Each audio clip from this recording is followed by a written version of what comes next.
All right. It's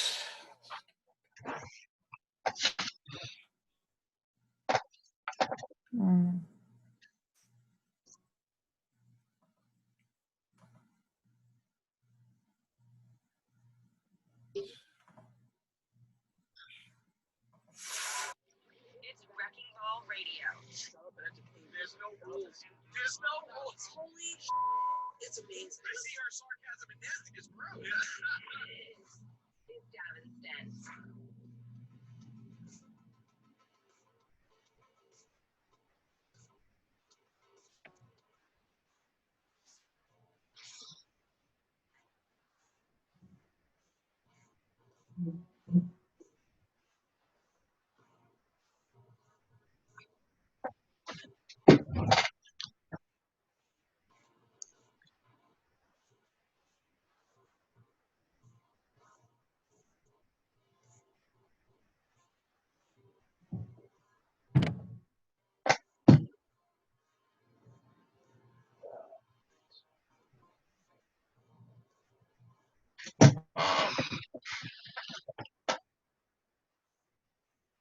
Good evening, everybody. You are listening to Davin's Den. Yes, Davin's Den, the show that is better than satire.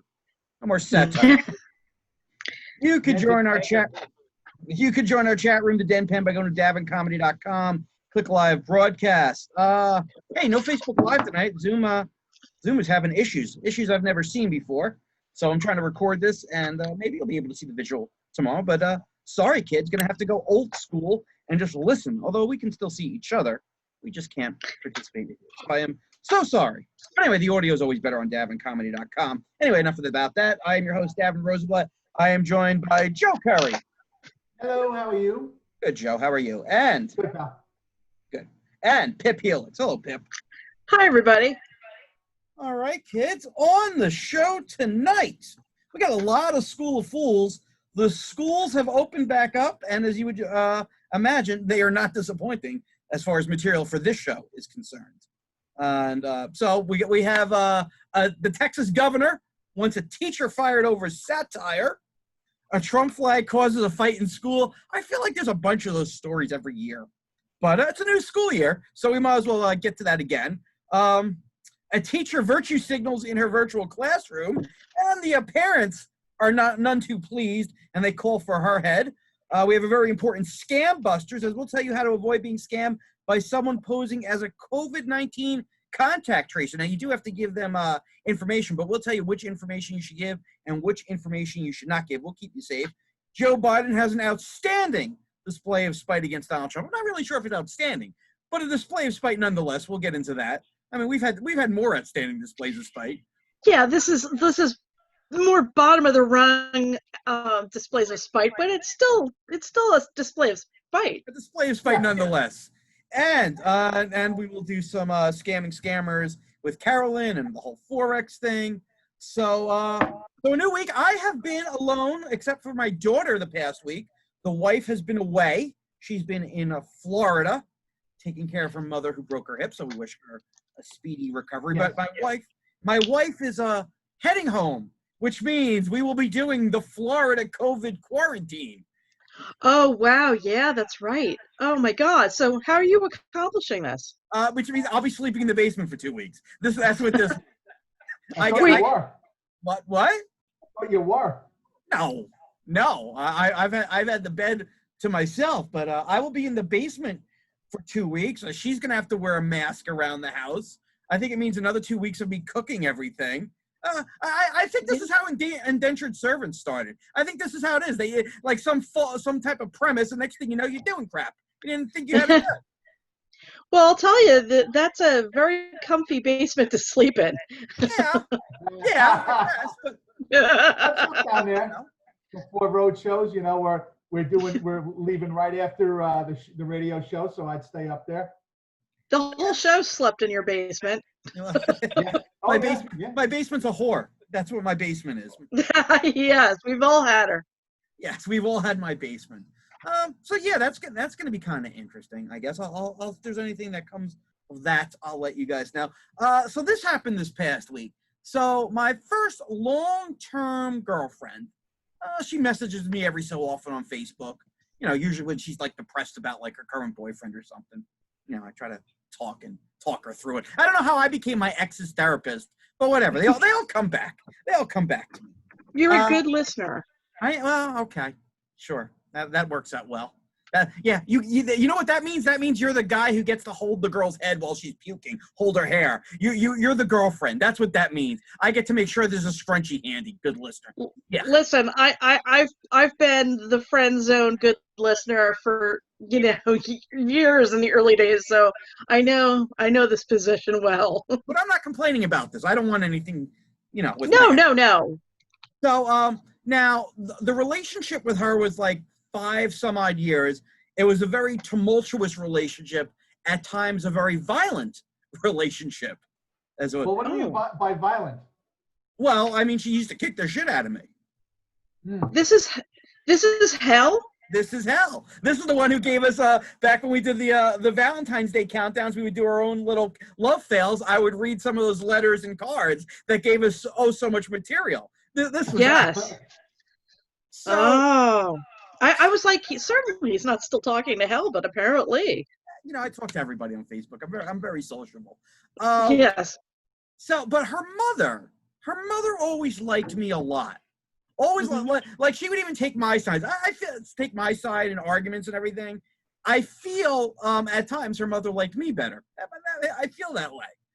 I always got along very, in so much as that when I would date other women and their parents did not like me as much, I would long for the relationship that I had with Hell's parents. Yeah, I get that. To add that, my ex-mother-in-law, God rest his soul, there was so many fights that ended between Joanne and I because Joanne would get off the phone and she goes, my mother says make up. And so my mother-in-law actually was my biggest ally, God rest his soul. She ended a lot of fights. It's nice to have an ally in the enemy camp. There's no two ways about that. Yeah. I mean, look, there were a lot of decrees made from that house that would impact my life, and I would have to go through hell. But there was some, motions made in my favor. Sure. So a couple of years ago, I was performing at the casino up their way, and my ex-girlfriend and her sister came out to see the show. I don't even know if I think I told my wife that, because really, why would I? It doesn't matter. I'm not doing it. No. There's a to-do. Just skip it. Yeah. But the mom wanted me to swing by the house to say hello. But, I was heading home. It was like 20 minutes, 30 minutes out of the way. So I just didn't. Do it. Because now you got to start answering questions. When you start making detours, now you're more compelled to come clean. So I just yes, absolutely. It would have been very nice to see Hell's parents. Okay. So as I said, several years ago, Hell friend requested me on Facebook. Her sister friend requested me on Facebook. Okay, that's fine. Every so often I'll talk to Hell. No big deal. So a couple of months ago, her mom friends request me on Facebook. Okay. Huh. Okay. I accept it. Never really had any conversations with her. But she starts sending me all this Trump propaganda. Like a couple times a week or every week, I'm getting like... Good girl. Is it really? Like YouTube videos, memes. Because I'll tell you one thing. If there's one thing that's going to sway me, it's a YouTube video or a meme. As I say, she's sending you everything you enjoy. Yeah, exactly. The Facebook post, copied from some Russian bot that the brain dead fell for. Yeah, you know what I'm saying? The typical stuff that I avoid at all costs. Well, that's like I love getting religious propaganda or blessings or pass this along and an angel will visit you. Things from remote acquaintances on Facebook. My favorite. It's the type of stuff that Joe knows if he wants to have a serious discussion with me about President Trump or anything on this show or Facebook. He knows not to bring that to the dance. Joe. Oh yeah. There was one time Joe brought like this, like really like it was like such an opinion piece from a right wing site. Like, dude, what are you doing? Only one time Joe did that. Joe knows to come. Joe knows if he wants to try to sway me and make it look at things different. You can't come at me with a meme. I know he posts that stuff on his own page, which makes my eyes roll. But he's not going to try to persuade me with a meme. Joe knows he's going to have to come with some more points, and I appreciate that.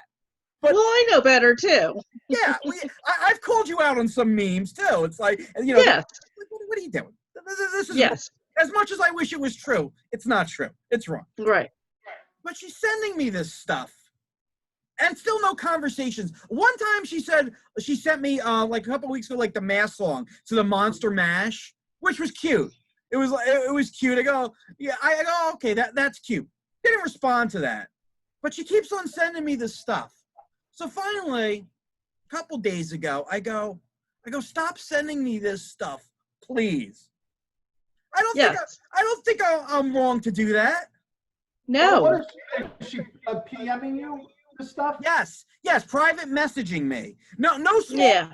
no chit chat, just a steady barrage of Trump propaganda or COVID-19 propaganda that I'm gonna go, ooh, YouTube. Well, this must be legit. Scamdemic. Heard good things about that movie. Well, I always like when these, because I get people that send me that stuff too. You must see this, and I'm like, no, I must look at it. No. Check it, but even though it's, you know, in an opinion I might have, but it's still, you know, you got to fact check it. Somebody sent me something. Oh, we discussed it last week. Who was the guy? George Floyd. That George Floyd, you got to see this. George Floyd was on the People's Court. See, and he stole the car and blah, blah, blah, blah. And I'm like, all right, slow down. Because number one, if he was, it would have been heard of by then. Let's go to Snopes. Let's go to here and check it out. It's not the same George Floyd. Another George Floyd hijacked the car. You know, so before you go, oh, I'll post it. Yeah, look. So she sends me this stuff. And I don't like when people send me the chain letters. I don't like when people post on their page. If you have the guts, you'll share it. No, I just have more things to do than share your stupid shit. Don't you challenge me. We're not 9. We're not meeting by the bike racks after school for a fight. If you're brave enough, you'll show up and we'll brawl at night. No, I'm not doing that. I'm not a sheep. So, keep this chain going, or when they sing it. No. I'll tell you what. You know what I am when it comes to chains? I'm a Mexican. I'm gonna break right through that and come through the other side. Trump can't build a chain message strong enough for me to follow. Not gonna happen. But most of this stuff is spread by morons for morons. I said it. You know, I don't care what you people think about me. I got nothing to lose. I'm trapped in my basement. I don't care. But it's spread by morons, created by either morons or somebody with an agenda that you really need to investigate. So I just say, stop sending me this stuff, please. Absolutely. That's all I say. Yeah. I got blocked. She blocked me for that. Well, then the stuff will stop now. Yeah. You always do look on the bright side. I think that's a bit extreme. Somebody who you knew for a long time and had a good relationship with, and you just say, please stop sending me this. Yeah. Well, you know what? I found that there are people who are not good at social media, and they're just like, oh, well, I have to. They're not good at the nuance of social media, where all caps is screaming, and that if you block somebody, it's like really putting a hand in their face instead of just simply like not sending the stuff they asked you not to send, or like mute friendship for 30 days or something. Like there are steps to the escalation on Facebook, but people who are not savvy don't know that, and they're just like, heavy-handed, because they see something. Block seems like, oh, all right, well, I'll just block sending him stuff, and they don't know that it seems like a really big move. It's funny you say that, because I reached out to Helen, FYI, this is what's going on, and she goes, her mom's not really good at social media, so she kind of made your point. She goes, and then Hal goes, well, I think my mom doesn't think you like Trump. I go, well, I don't. Well observed, Why- Mom. Why would she even think that you would like Trump? Well, You no, but I think this obsessive- was their like way of trying to convert me. Like, really? You're gonna I've send been me? trying to do that for fucking 40 years. You think she's gonna do it? No. Well, Joe, if you just would bombard me with nonsense in my direct messages, I'd be with my MAGA hat on right now. But Right. Yeah. I mean, who does that? I haven't spoken to somebody in years. I don't agree with them politically, apparently. So I'm going to bombard them with stuff. I'm not going to create small talk. And then when they ask me to kindly stop, I'm going to block them. Now, it's interesting because there's another friend who recently friend requested me and I accepted, who I've known since kindergarten. You know, haven't spoken to him in years. And you know, he's a Trump supporter and everything. But we actually had some messages afterwards. Yeah. Like he commented on my page, he actually commented, and then we had some like messages. And we're not going to agree on that stuff, and that's fine. But we agreed when this all comes down, we'll go down and get a beer. You know, I said if Biden wins, I'll buy, and he said, and if Trump wins, he'll buy. I said, well, if Trump wins, we should drink vodka. But anyway, We will be. but there's a way to social media. There's a way to do it. So I just thought that was I don't know. I think people got to stop with that direct messaging people nonsense. Direct messaging is for interpersonal relationships. You know, Yeah. it's direct slip into my DMs. It's like I always wondered how people did that if you don't respond. It's like, what do you mean you slipped into my DMs? But I get pop-up messages from people that I know on Facebook, and they're sending me some chain letter, or you have to watch that. And some of them are politically minded things, but we're kind of in the same page, and it's kind of like educating each other, but not propaganda to people who I know don't believe that. I'm not going to change anybody's mind with that stuff, so I don't do that. And I don't really appreciate people like doing that. You're a lot more I mean, like, if it's reasonable stuff, if it's something that could be proven, I like to read it. It's like, oh, I didn't know that happened. Listen, But if it's you just want to come at me with like a Fox News clip that was done during their news show, not one of their opinions in the evening, that might, right. if you want to go, hey, this is going on and you don't know about it because you're not watching Fox all the time, but it's on during their daytime programming, which is more news driven, except for Fox and Friends, which is opinion. Okay, that might be worthy. But again, I wouldn't do that to somebody who I'm not really talking to. Yeah, no, that's odd.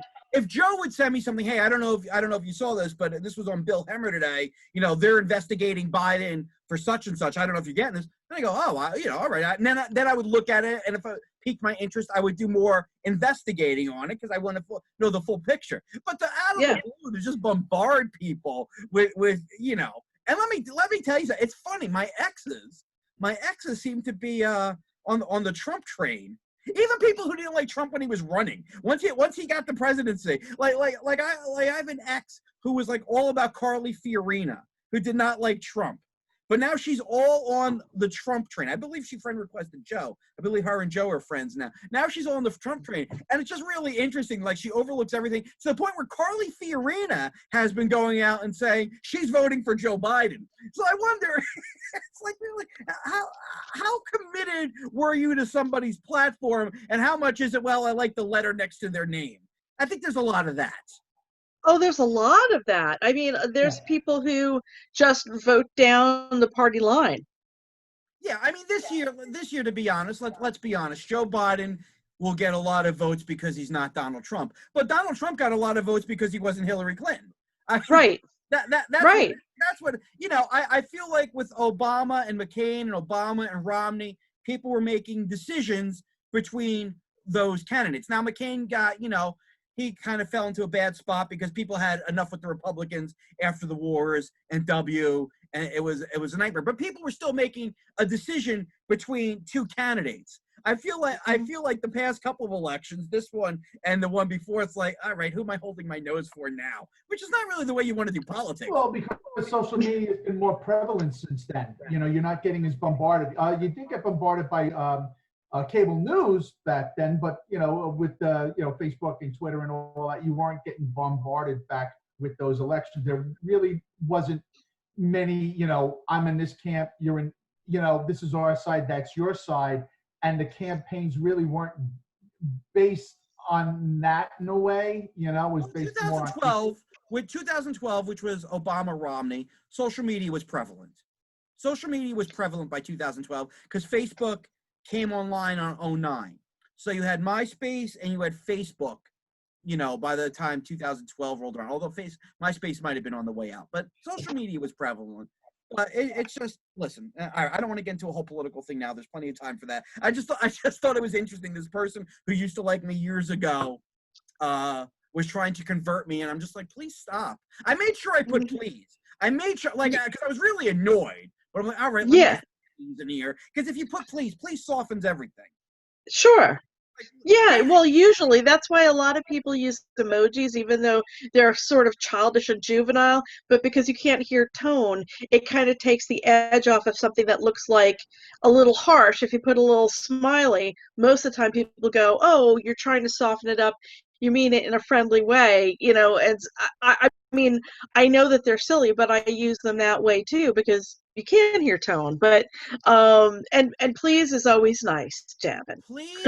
Please is the lube of the English language. Yes, it is. Like you have a request to join a page from somebody that has a like-minded thing. I have she's a friend of mine, and she's got a couple of squirrels, and she named them and stuff like that. So I'll send them, her pictures of my 3 squirrels and the squirrel friends. Yeah. She said, here's a link to this squirrel page, and I go, okay, I'll join. It's something to do. No pun intended. These people are nuts. You think you had to join to figure that out? Like you thought, well, this will be some intellectual dialogue here about squirrels. This will be good for me.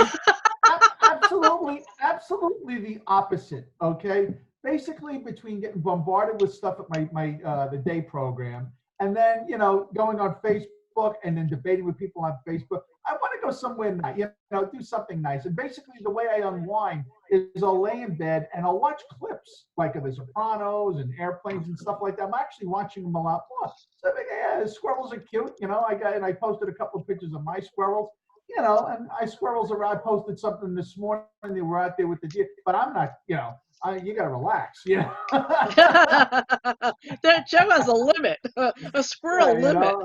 Meanwhile, every day it's like Wild America in his yard and he's posting stuff. But even Joe's like, enough. It's one thing to post a picture. You can't have squirrel memes. It's too much. Even me. I mean, I'm like, there was a really picture of this cool looking squirrel that was beige and white, and it really looked cool. And when Joe's girl and I were we were spending the day together a couple of years ago, and we saw this albino white squirrel, and I'm like, I wish I had that picture. I wish I took a picture. I could post it to the page. And I'm like, oh no. Oh, no. Look what's happened to you. Let's be honest. Once you get a really cute picture of your squirrels, you're posting to that page. You're trying to talk like you're above it all right now. But if you get a really cute picture of a squirrel eating a little acorn, the first place it's going is your little squirrel group. You can't fool it. If it's doing something adorable, it goes on there, But, sure, okay. Yeah. So you're just as nuts. You're just as nuts.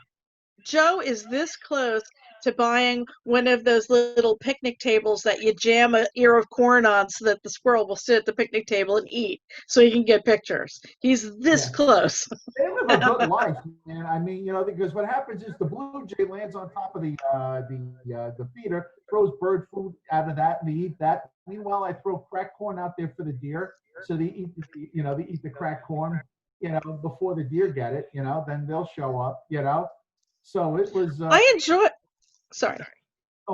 enjoy the Cracked Corn Chronicles. Yeah, it's fun. It was a Saturday. I was home, and it was just to watch it. Apparently, a bunch of blackbirds landed, and it was. And when they say 4 and 20 blackbirds, it actually is true. There's that many that fly in a pack, so they're there and they're eating all the seed. And I'm like, Susie the blue jay doesn't like a damn thing. No, that's her feeder. She'll dive over the deer. She'll dive over the squirrels. And I'm like, she's gonna hit the roof over this shit. Sure enough, she lands on top of the feeder. I'm like, oh boy, here we go. You know, this is my day. I'm alone. I know this is just me and the animals. You're not alone. No, you're alone. You're alone. Well, look at this, Joe. You're not alone. Yeah. You know, people's animals and the outdoors, this has become our television. It's like, oh, look, another deer came with the other deer today. It's like, I don't know what we would do without who shows up in the yard. That's why I planted a couple of butterfly bushes so that in the summer I have something to look at. Yeah. Anything else going on, Joe? Yeah. I've been doing these workshops, comedy workshops. Guy Steve Rocco Perillo has been putting them on. They're pretty. They've been pretty good. I've done 3 of them. I'm doing one tomorrow. I'm actually doing another 3 this week. And the great thing about it is that everybody is working on new material. There's nobody doing their old stuff because we've all been writing and stuff like that. There's really no audience. It's just other comics. And everybody's very supportive of each other, you know, and it's been a great hang. Excuse me, can't talk. And what I like about it is basically with everything that's been going on, we haven't done spots in, 5 months and stuff like that. And basically the business and getting the gigs and going to the gigs and dealing with the gigs, it's a lot, it's a lot. And you're off the merry-go-round and you say to yourself, do I even want to go back to doing this again, So I'm not the only one who had that thought, because it's like I've had that like sense of dread. It's like, oh, things are starting up. Maybe I don't want to do this anymore. I'm kind of used to doing nothing. Yes, exactly. And that's the thought I had. It got a little scary, I'm like, do I even want to start doing this again? So I go down to a couple of these, and the cool thing about it is a lot of the vets are showing up a lot with a lot of the the guys that have been doing it maybe a year or so. And everybody's, it's like starting again. Everybody's doing new stuff. So you could be a guy like me, 23 years in, you have another guy right behind me that's doing this a year. We're all got new stuff. We're all writing off a pad, But the thing about it is that just to do it, you get the feeling when you started, just the interest of getting it off the page, getting a reaction, the camaraderie. You don't get it in the city because there's no really camaraderie in the city. You get it from the Long Island comics.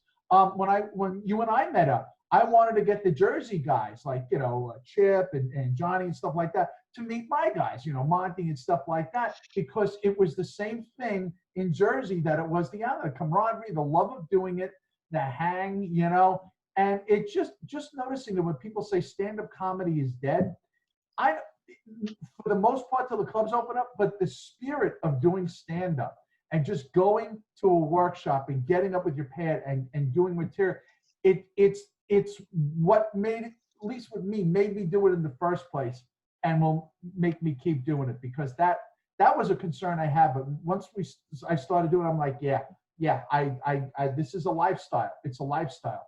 So I'm kind of glad, I thank Steve for doing these shows, because it's getting us out, off of paper. And the thing about it too is because there's really no audience here because of the COVID and stuff like that. If there's audience members there, maybe they paid me with it, you feel like maybe I should do some old stuff just to keep things rolling. But there's really not. There's other comics with their pad and paper. So we're like, no, we're all doing new stuff. And I've got a whole list of stuff. I've got about a new 5 out of it that's starting to work, and I'm just going there and refining it, then putting it into the established material, because it looks like that the show with Adam I have in October is probably going to be a go at Mohegan, and I need to be on my toes. I mean, I can't not. The next it's a casino gig. I haven't been up since March, so it's been a godsend, and it actually brought me back to, I'm a comic. This is what I do. This is what I love, and I've been having a great time hanging out. I got a little dose of comedy life again. So I have one gig that's not a Zoom gig for 2020. I got a couple for 2021. It's in October. I've had it for months and months and months. It's a company I've worked for years, but they regularly cancel. It's always a fiasco. and everything. So when he gave me the gig, he's like, pick any week you want in the fall. Pick my week. Okay. Go on the club website because I know things are starting to open up. Yeah. The club's opening up again in October. They only have 1 week advertised. The week I'm supposed to be there, but it's not me. It's a hypnotist. I'm like, are you freaking kidding me? Really? It's like I got to call. I call the agency. He's like, yeah, they move things around. I'll follow up tomorrow. It's like, really? I'm not missing that shit at all. The agita of booking stuff and then it not being there. It's much better this way where it's just not there. My Damn. My whole attitude is like the two clubs that I do work the most, Uncle Vinny's and Governor's. Governor's is still shut down. I don't know when I'm going to get back in there. Dino is scheduled to open the 11th and the 12th. Actually, Dave Landau is going to be down there, and it's going to be the limited seating and stuff like that. And my whole attitude is, well, I wish I could get a spot, but you know what? Do what you need to do to get the place open and running and try to get back on your feet again, and eventually I'll get back in there. It's like, oh, you should use me. No, just get the draws in there. Get the place running. Draws for what? In New Jersey, it's 25%. That's what they can get in there. And he doesn't have a big place as it is. So the draws. I mean, just to give it a shot, to get it rolling. I mean, I have a date in October. I don't know. Probably not going through. It is what it is. And I'm working on new videos and stuff. Just to get that on the website and stuff like that. And I'll pick it up in 2021. I've been talking with the guys, and the thing is, you can't even sit there and go, well, this guy's getting that, and this guy's getting it. No, he's getting nothing. Everybody's sitting home.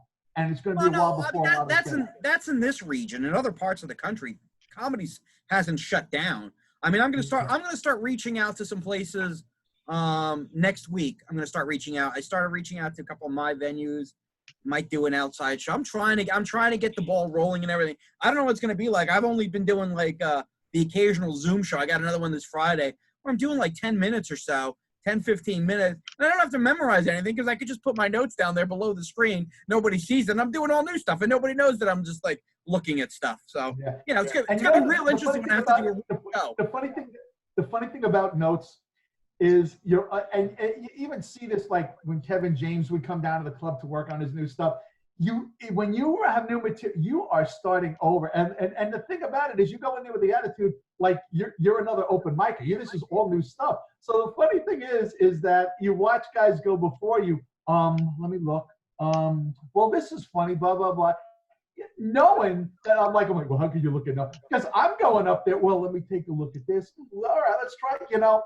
And actually, at this juncture, it's very beneficial that that's the environment you're in. Yeah. I'm gonna have to figure it out. And you have other comics there that we're all in the same boat. So it's not like an audience member where they're judging you or whatever and stuff like that. So that's the other thing why I'm doing a whole slew of these. So I can tighten stuff up and get off book, and then start churning through it. So yeah. It is what it is, I'm gonna have to redo a lot of my act. I'm gonna really have to look over the stuff. Like I feel like a lot of the political stuff, it's a different world. It's a different climate now. Thank you very much. Same here. I'm probably gonna go back to using the marriage stuff, just why I'm divorced, and use old material, that I did a while ago. I have to look at just old material to fill the time, because all the political commentary and bits that I did, I don't know if they're gonna, the way things are right now, I don't think they're gonna cut it, especially if I go to do the casino gig. You really, it's not there. So that's why I'm trying to work this stuff in, bring some of the divorce and the marriage stuff, and this, that, and the other thing, and the milk toast shit in, and then just see when the, you know what I'm saying, that. So when the coast is clear, you could start writing, how you feel again, but what are you gonna do? I got a bunch of COVID stuff. So, I mean, that's really what I've been doing on these Zoom shows. I've been open with the COVID stuff, which is new, but even that changes, but I figured out how to do that. I mean, fortunately with COVID, I could still get a couple of shots in at Donald Trump, but not the same way, but I could still, fortunately, the great thing about Donald Trump is he interjects himself into any subject matter. I mean, you could even do marriage material and work in Donald Trump. That's the beautiful thing about Trump. So it's really, I think it's retooling. I have to retool. I don't think I have to scrap it all. Now, and here's what I'm betting on. Even if he doesn't win, he's not going away. He'll still be around. He'll still be around. You think he's going to go and slip into the background like every other ex-president? Nay. He's going to be the worst color commentator you ever heard. That's what he's going to be on Fox News. It's gonna be Trump and Friends. It's not even going to be Fox and Friends. I think what he's going to do if he loses, he's going to launch his own news channel. Well, that's what he wanted to do. Huh? That's what he wanted to do originally. He didn't want this gig. Go back to that. Okay, now it's time to do that. It's going to be a lot more conservative than Fox has been lately, because it's been the change in the ownership of the Murdochs and stuff like that. So, yeah.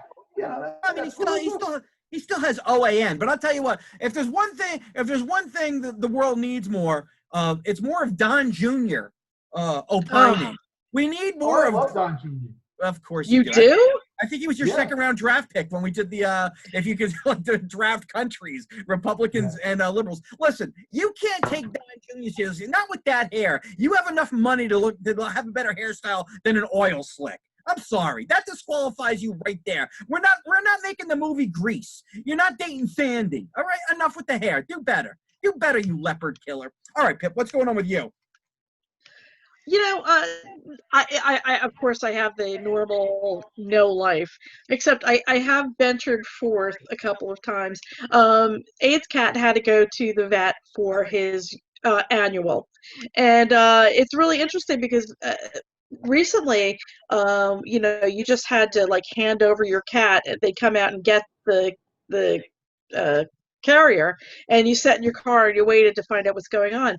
But now I guess things are opening up a little bit more. My vet is in New Jersey, where I used to live, and it's not far, but I prefer him.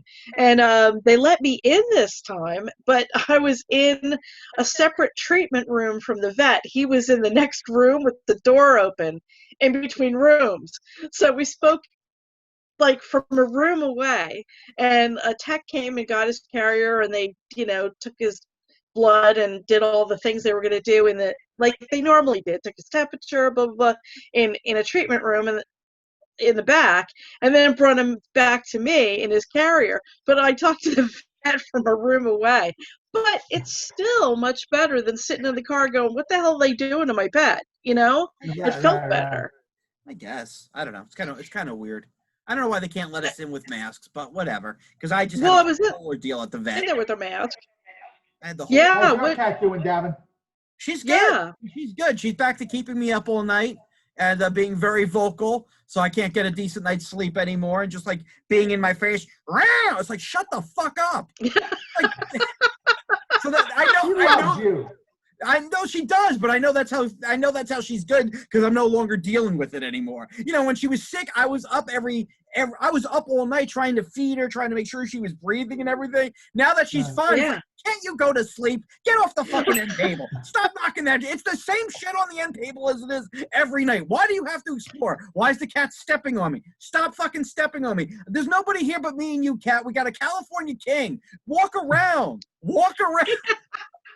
No, because they love you and they want our cats wander around at night. Actually, we used to have 2 bed cats, and one of them passed, poor Stumpy.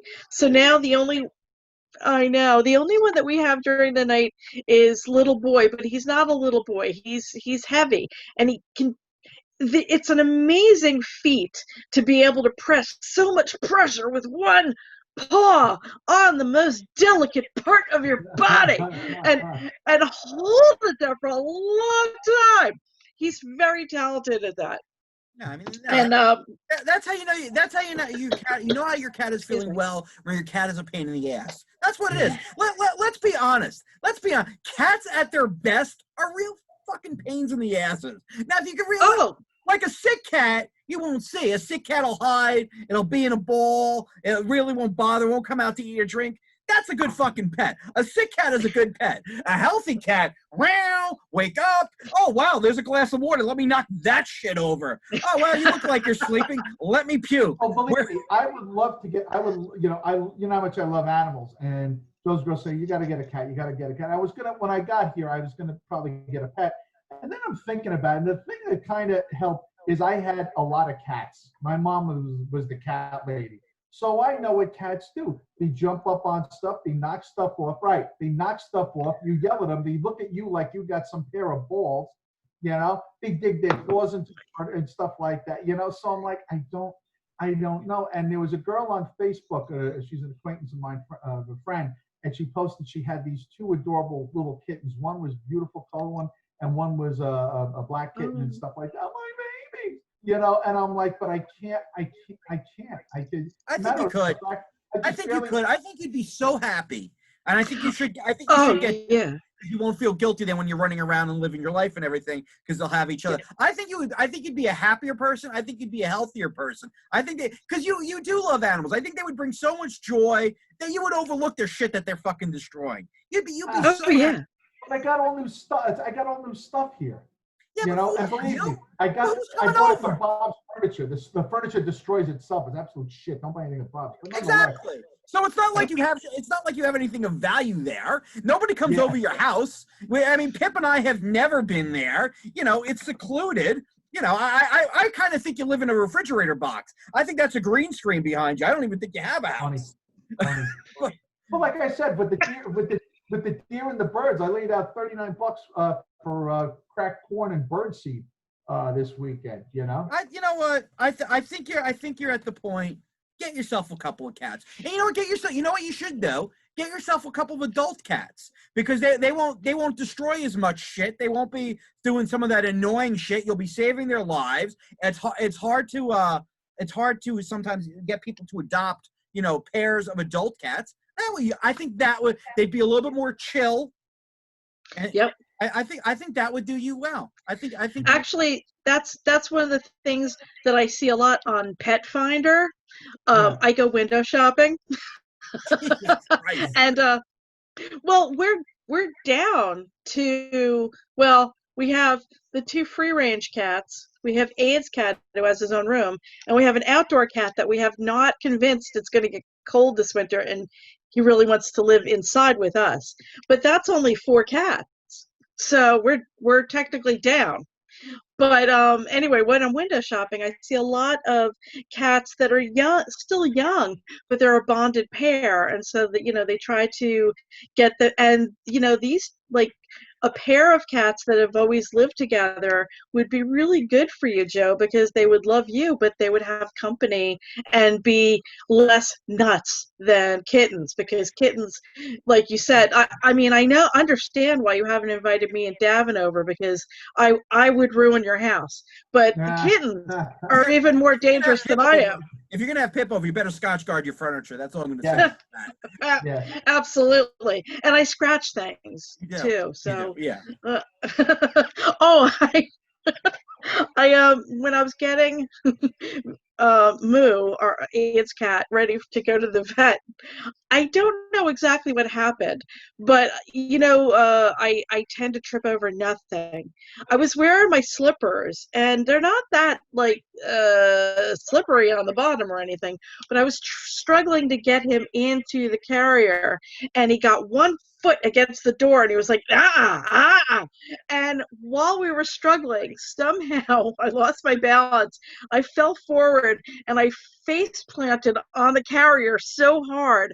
I'm really shocked I don't have a bruise on my face today, because this was yesterday, and I slammed down on it really hard, and the cat's walking around rubbing against me like, what mama? And I'm like, oh. At least he did that. Usually the cat will go, fuck you then, and run off and hide under the bed. Well, that's the beauty of having Aid's cat in his own room, because he doesn't have very far to go, you know. Right. But I oh man, you know, the little birds were tweeting around my head. You know, I was having dreams of cracked corn. You know, I mean, I was like, oh God. But luckily, no scarring. Apparently I have a pretty mushy face, because it took it well. It's a good strategy. Good to know. It's really smart of you to put a lot of padding on your face. All right. I know. You know what? My COVID snacking came in. Oh, there it is. Though I just realized that spot on my face is sore. My jaw is sore. Her jaw is sore. It's going to be a long night for Mr. Helitz. All right. Let's take our first break. We have a lot of things to get to this evening. So we covered a lot of nonsense. That's what we covered. On the break, we got some new music from Boysco and Cochinero with Dance to 21. You can learn more about them at khb-music.de. When we come back, we're going to tackle something right up our alley: political satire. Political satire, and the governor that says, enough with your satire. We have no humor here. So we'll get to that. Short break. We'll be right back. 3 minutes. Okay. How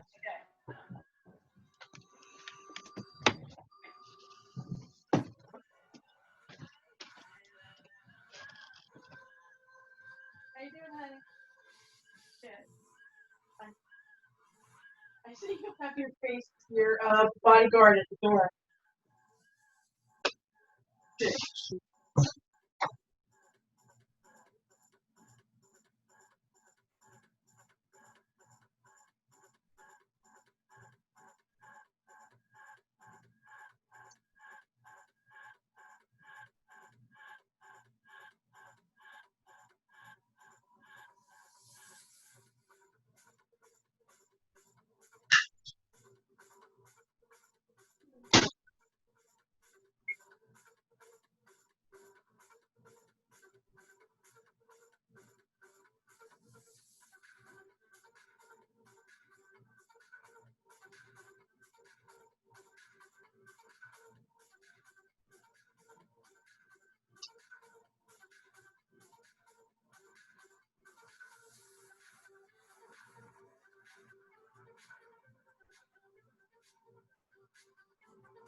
Crotch shot. Your crotch shot.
we are back. Well, two of us are back. I don't know where Joe is.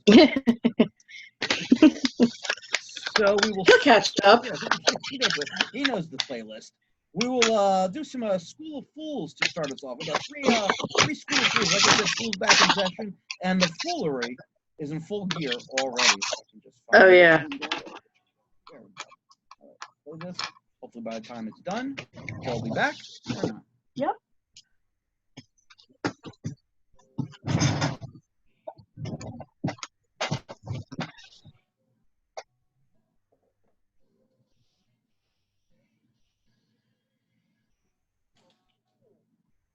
All right. First story comes from Texas. This was the subject matter for Pip's blog this week.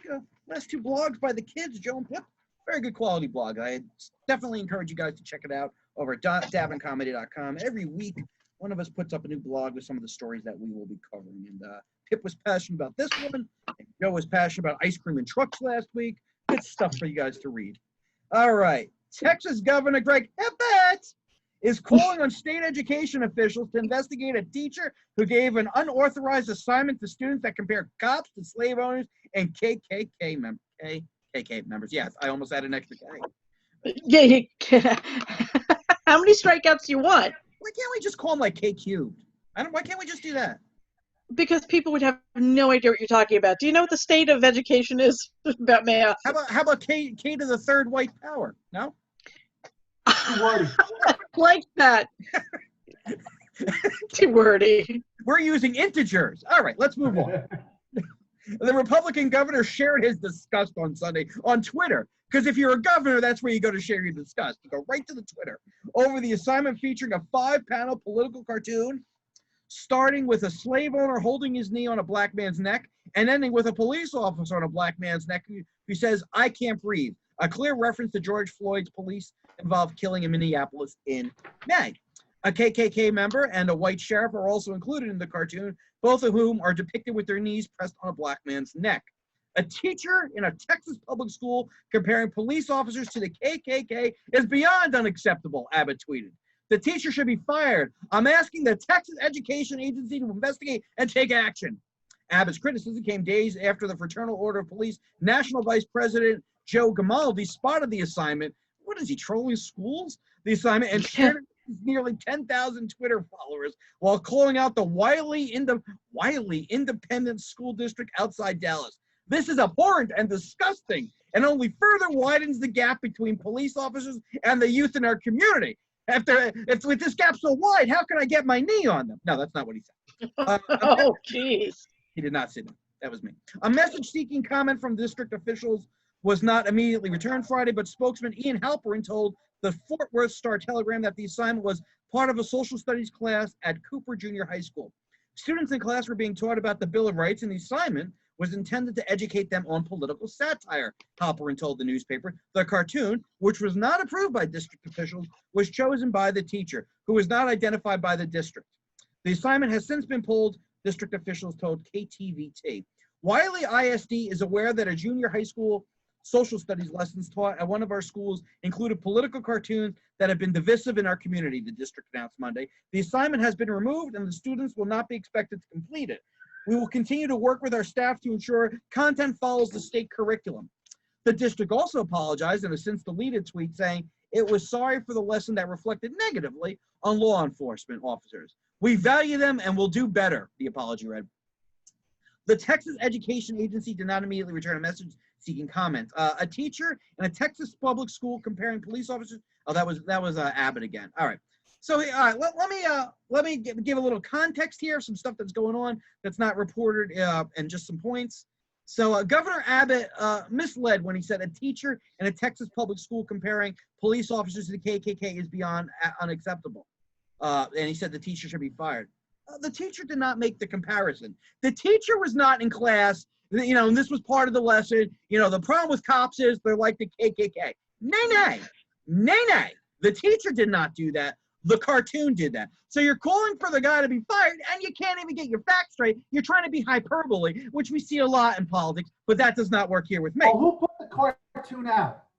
I don't know where they got the cartoon from. That's not included in the story. But your beef I mean, you can have a beef with the teacher for sharing the cartoon. You can have that beef if you're so inclined. But you can't say the teacher compared the police to the KKK. Because unless the teachers are cartoonists too, that did not happen. What was the assignment titled? It was supposedly about political satire.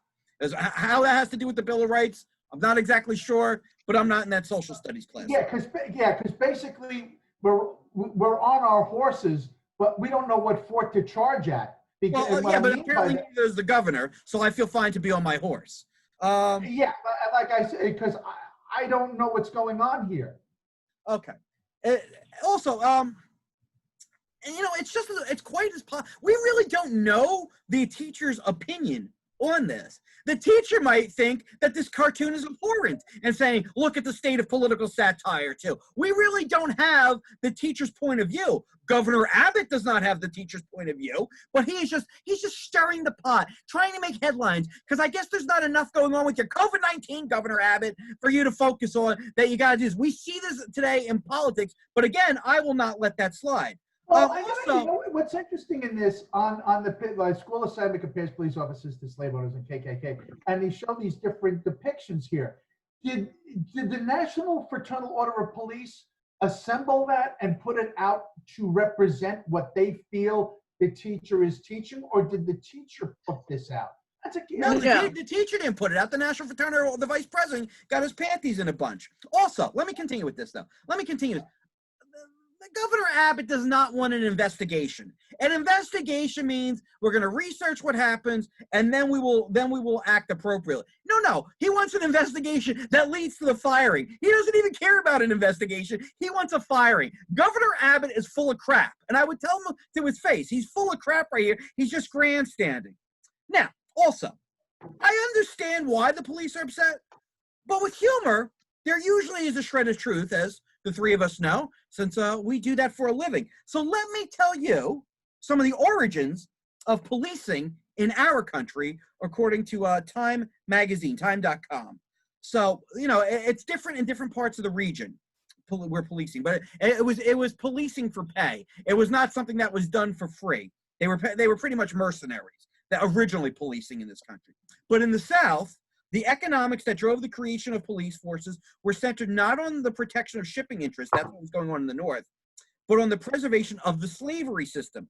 Some of the primary policing institutions there were the slave patrols tasked with chasing down runaways and preventing slave revolts. Potter says, the first formal slave patrol had been created in the Carolina colonies in 1704.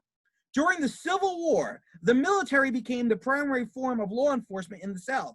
But during Reconstruction, many local sheriffs functioned in a way analogous to the earlier slave patrols, enforcing segregation and the disenfranchisement of free slaves. So historically, the police were directly tied to slavery and oppressing black people. So, listen, it's not as overt today, but you could see how black people might feel, the more things change, the more they stay the same. They don't want you to know that. They just want to get their panties in a bunch, where if you really want to make things better, you go, listen, I'm familiar with the history in this part of the country with policing and slavery. I'm familiar with what's going on, black people, but I'm here to say, we're going to go further. We're going to make things better. We're not the origins of slavery. Now we work for everybody in the public. But they don't want to do that. They're grandstanding. And I got to tell you, listen, I'm pro-police. I'm pro-good police. I hang out with my neighbor all the time who's a cop and everything. But I got to tell you, over the past couple of months, I've noticed the police are such sensitive snowflakes with the blue flu, and we feel underappreciated. So does everybody. Everybody feels underappreciated. Now, I realize you have a very difficult job. I do not take that away to you, though. Although, according to the president, the reason why you shoot somebody seven times in the back is because it's like a golfer missing a 3-foot putt. Nay. Police, yeah, that was last night to Laura Ingraham. Even she's like, you don't mean that. He's like, no, I do.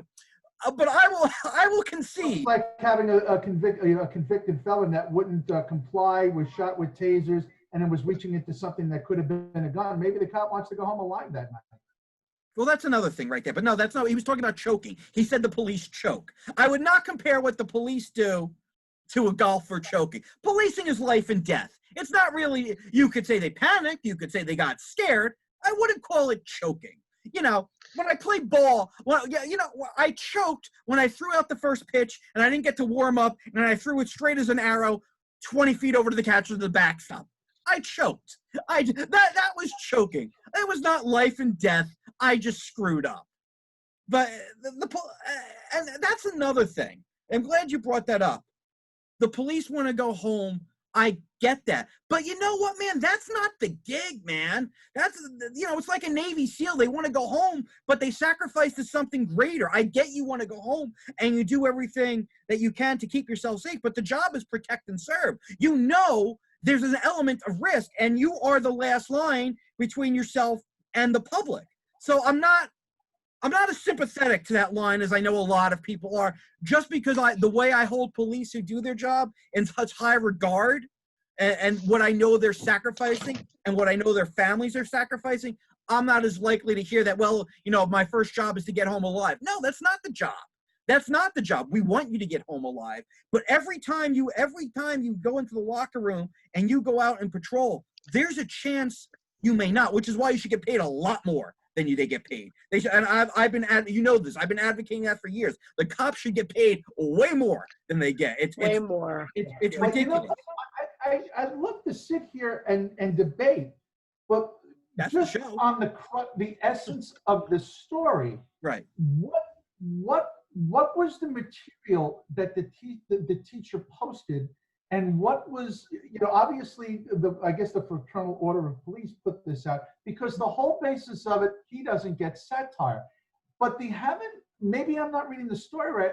I haven't seen evidence of the material that was handed out where It's the this debate cartoon. The outrage is over the cartoon, which I posted. If you on the blog, I always put a picture for everybody's blog. Right. Okay, now because I want to unpack this. Who posted the cartoon? I think, You probably got it out of the newspaper or magazine. That's our key thing in the debate. Here's how I would probably deduce it, and it's a very good question you asked. Probably what happened is a parent complained and posted it somewhere. Then the vice president, Gamaldi, the Fraternal Order of Police, saw it, and then it worked its way upstairs. Because I'm guessing that's what happened. I'm guessing because I don't think a teacher. I think you're misunderstanding Joe's question. Joe's saying, where did the cartoon come from in the first place? Isn't that what you're asking?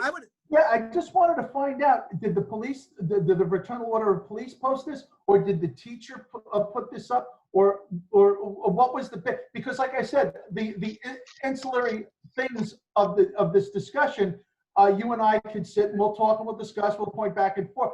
But it's like there's a fire, but we're discussing on the best pail of water to use it, and how other guys haven't used good pail of water. We're not really addressing it, just due to the essence of this story. What was actually posted? Because if the teacher posted some other things that were political satire for the 1800s, going up to the 1900s, the whole debate is, everybody's got to loosen up. Everybody's got to relax because it's satire. But in this photo, to me, doesn't look like satire. It looks like a radical idea. So debating on it is kind of misleading due to the crux of the story. I hope you understand what I'm saying. Well, no, but satire can be radical. I mean, this is very pointed. And listen, I understand why the police would be offended by it. Don't get me wrong. I understand why they would be upset about it. But at the same time, it's a cartoon. It's a cartoon. We have other things to worry about. I feel like this is a lot of grandstanding. Now, I could be wrong, but we have no evidence. It'd be one thing if the teacher got up there and gave an anti-police spiel in the class. Right. Then I'd be with you. Go, no. We don't need the teacher's opinion in the classroom. There's no place for that. But since we're saying it's satire and nobody's disputing that it was done for satire, then you just got to go, all right, that's what he's teaching. And so because I wish the story would say, well, this is what this teacher posted, and this is what the Fraternal Order of Police, posted. Now, this photo, I think, is horrible. I don't think it's satire. I think it's just an opinion piece. But now we could fight and argue about this the whole night long, and God knows we have, over topics like this. But is it something? Well, I think it's wrong. Well, you know what? The Fraternal Order of Police picked out some things that they felt would represent what this teacher's saying, and we're fighting over something that the Fraternal Order of Police posted to emphasize their point, not the actual thing that the topic was brought up against. And like I said, that's my 2 cents. I think, you know what? I think it's satire. I think it's very heavy-handed. It's very pointed criticism, actually, in my mind. Yeah, they're not pulling any punches. And I think listen, if it's satire, I go back and forth with kids that age, middle school get satire. But yeah, my daughter's been sarcastic for years. So yeah, kids do get it. It really depends on how it's taught. But I think there's too much grandstanding here. I think a governor needs to leave that to the local school board to figure out if the parents are in an outrage. You go to the superintendent, you have a board meeting, you figure out what's going on, you make the decision there. For the governor to weigh in like this, it's like when the president dips into this stuff. It's like, don't you have something more important you can be doing? There's so many more important issues that the governor has to worry about one teacher and a political cartoon. The Fraternal Order of Police, the vice president needs to worry about this. Hey, stop putting a knee on people's necks. Then you don't got to worry about it. Last week I tried to show a knee on a neck and I pulled a muscle. It's not good for anybody. You got to stop. Clean up your house. That's what it is. That's what I would say. Clean up your house. The Texas governor has real issues with COVID-19. They've had some real issues. The police have some real issues going on. Let the superintendent work it out. Let the teachers. If I was the governor and I looked at that, I would hit the roof. But I would ask the questions that I'm asking now. Who posted this? Did the teacher post it? I want to see the material that she posted it. And then I would even have my opinion on it, or I would personally call the superintendent and have a discussion if I felt that way. But like I said, the crux of this is kind of, in the contents of our show, this is a day in court for this. And it's like, all right, well, who posted this? Is it representative of what the woman was teaching or the woman was showing? If this was a college course, then we could have a big debate where, I could say, well, it's college-age kids, it's a hot topic, but it would be open to discussion and debate in the class, But for kids that are in junior high and maybe younger, no, I don't think it's appropriate based on if she posted this. Listen, I don't know how it ties in with the Bill of Rights. I'll be honest. I don't know how it ties. Maybe the free speech. I don't know how it ties in. We don't know the lesson plan. It was civil rights, and one of the I'm getting confused because I'm getting the feeling that Joe hasn't seen the whole cartoon because he keeps saying, "What did she post?" It wasn't that she posted it; it was that she was going to use this cartoon as a tool in her classroom, as I understand it. And so it was a lesson. It was a lesson. Yeah, it was a lesson. So someone else created the cartoon. She took the cartoon and said, "Okay, this is going to be part of the tool of the lesson, which is on civil rights." And the whole argument of it's a picture of a slave getting captured, a slave trader, and then the Ku Klux Klan, and then a southern white sheriff before civil rights, and then it was of the police who put his knee on George Floyd. And so in each panel, the oppressor has his knee on the African or African American's neck, just like in the last panel. So it's like, yes, they are putting the police in really bad company, but it's obvious tie into civil rights, because especially the panel right before the George Floyd panel shows pre-civil rights era sheriff with his knee on the African American's neck, and so that is right before civil rights, and it speaks to why the civil rights movement was needed. And you could argue, I don't know that this was the teacher's lesson plan, but you could argue that's why the Black Lives Matter movement is going on now, is because civil rights is not done. It's not done changing things enough. And so it's a beautiful civil rights lesson. It's also a lesson in, the First Amendment, because you're discussing does the cartoonist have the right to say this? Is what the cartoon is portraying something that do you think that that's fair? What's depicted? There could be a really lively classroom discussion. The problem I have with the governor stepping into this and trying to take away the opportunity for them to have this lesson, which is well needed, even with young minds, for them to be able to learn to be critical thinkers. They're not just going, oh, Black Lives Matter is good or bad. It's like, here's something that explains why this is an issue today, and they could discuss, do they think that this is fair, comparing this one or that one? But it's not to I mean, I don't know her lesson plan, but I would doubt that it's to brainwash young minds into thinking one way or the other. It's to foster discussion. It looks that way. It looks that way to me. If she's using that in the context of the age group of the class it's being presented. Okay, if you want to present this in front of a college class, I don't agree with the photo, but I wouldn't have that big of a problem with it because there are more older minds, more developed minds that could have a more debate on this. But I do believe in kids that don't have that developed mind, it shows a negative connotation.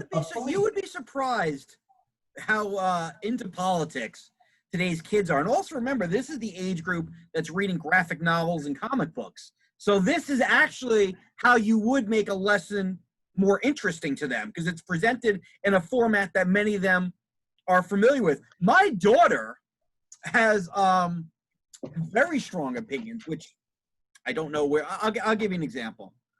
So we're driving by.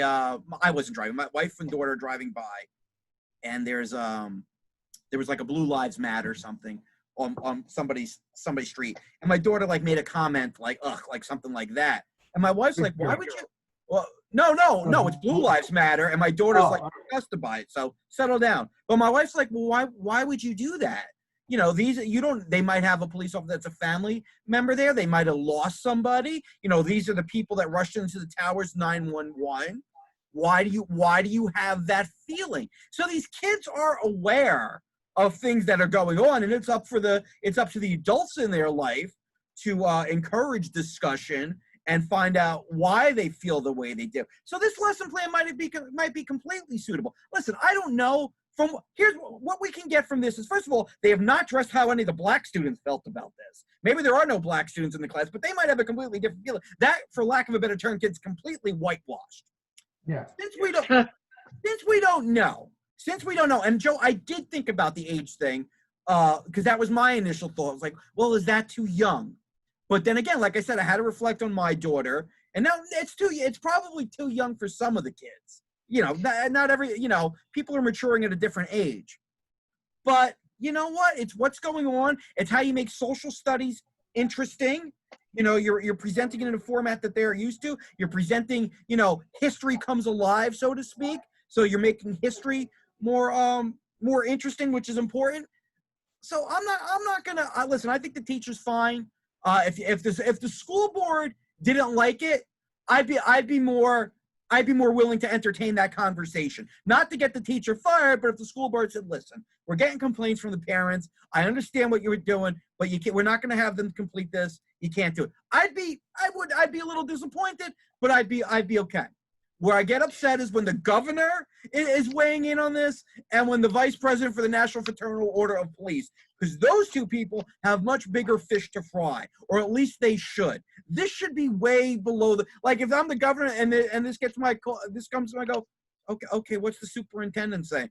Well, they're going to have a meeting or they're not doing anything. I go, well, call the superintendent. If you want to do something, have them have a meeting, have the parents come, have a town hall about it. And it's a local subject.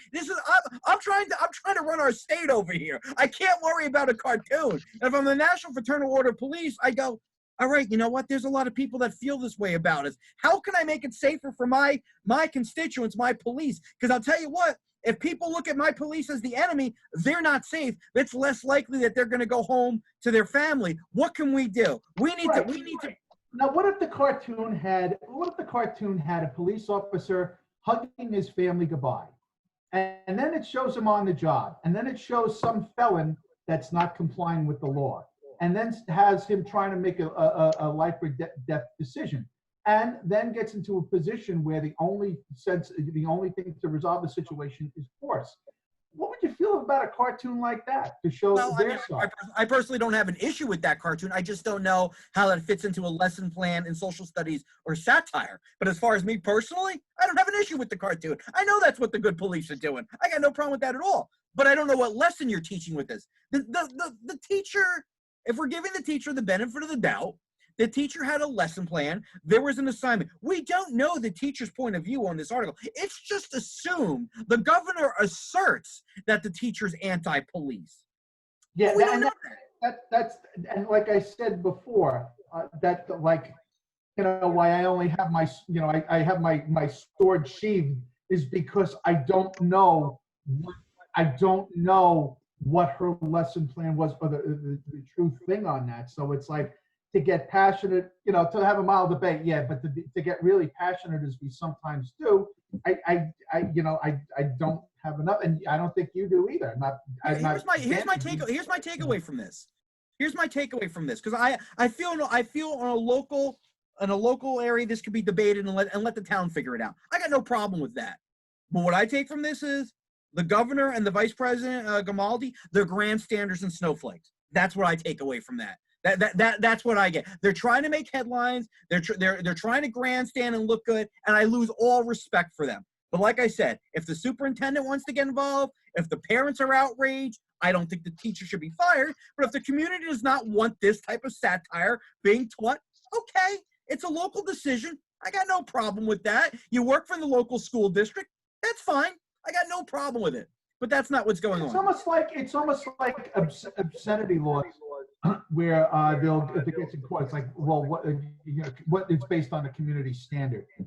But then the debate comes up, well, what's the community standard? So it's, Right. and everything goes on. This is a local conversation. And teachers have to file their lesson plans.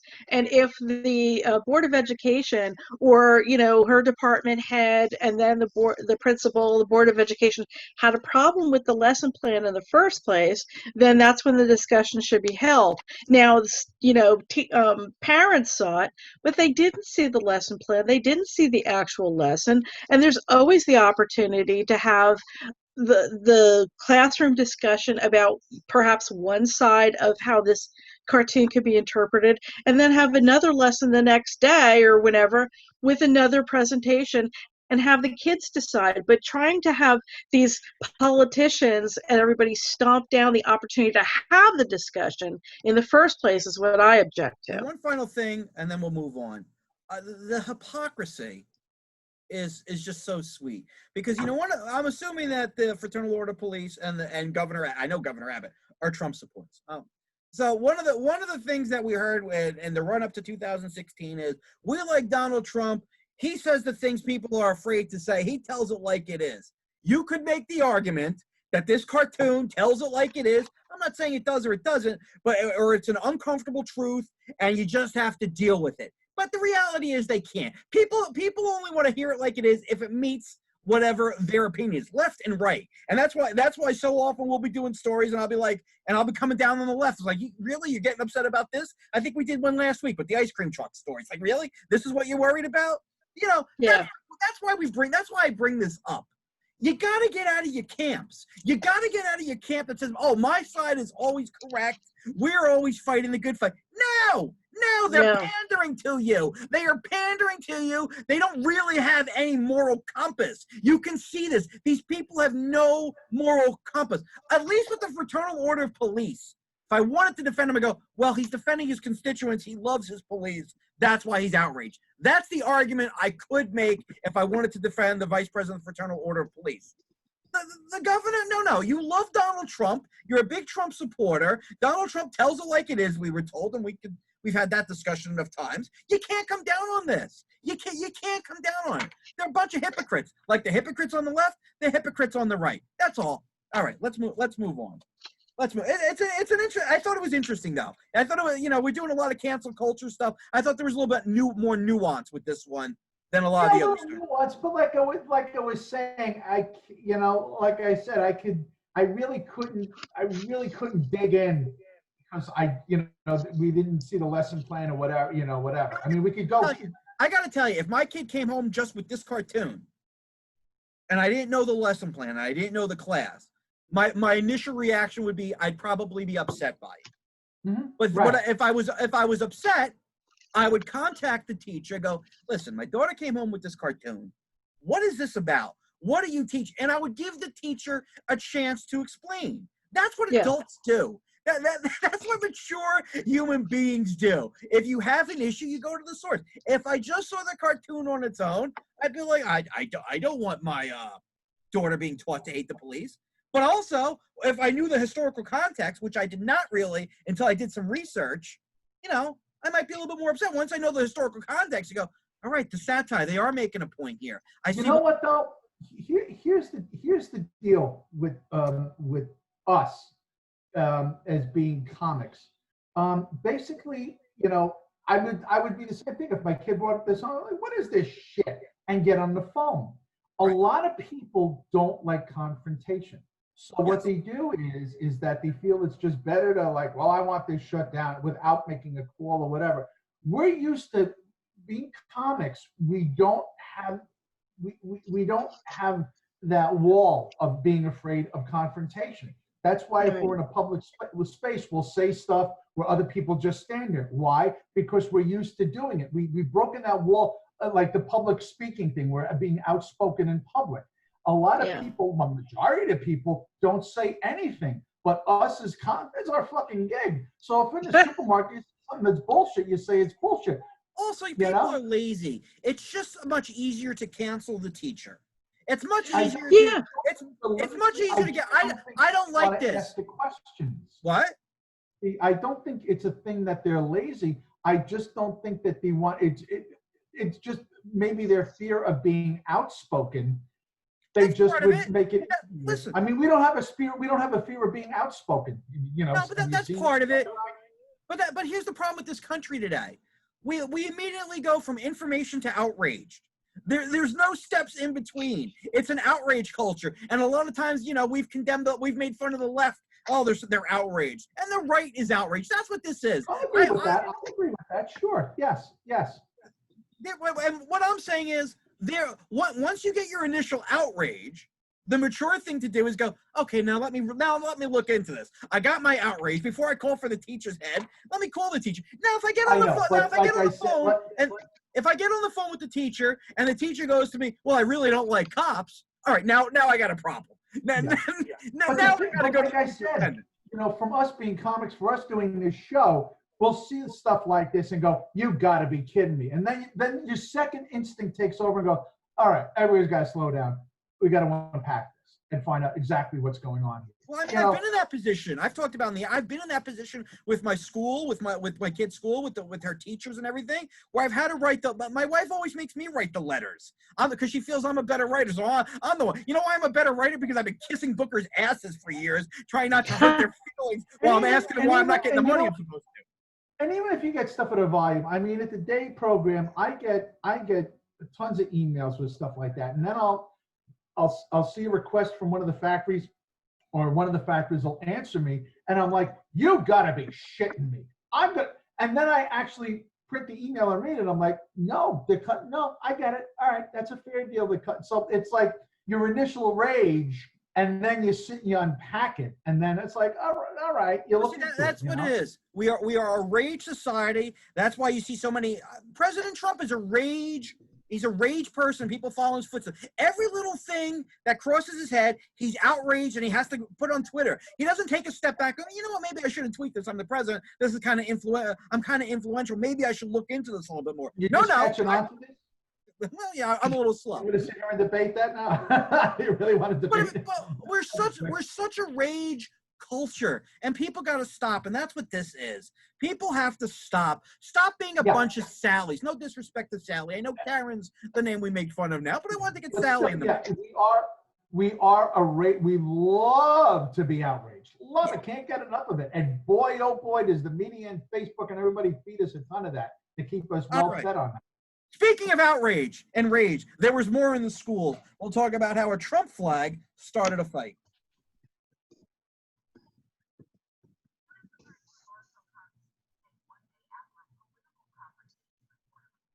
I don't know what you're talking about, Joe. I hate outrage. Hate it. Ah!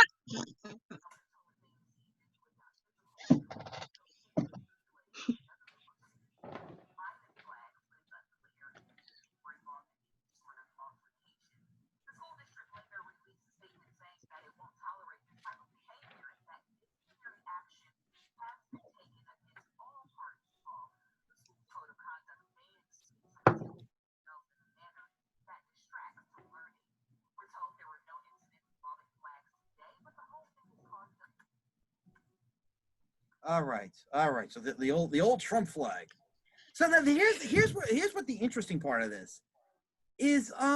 Should political speech now be viewed as something that takes away from learning? I mean, that's like, I mean, I think it really depends how it's used. I mean, because it could be a really great learning tool, although going right from flag to fist is not the best way to learn. Flag to fist. That's my new That's porno. like My new porno. that's Flag the worst farm to market it's ever. it's flag to fist. It has stars a couple fellers with very big hands who are very patriotic.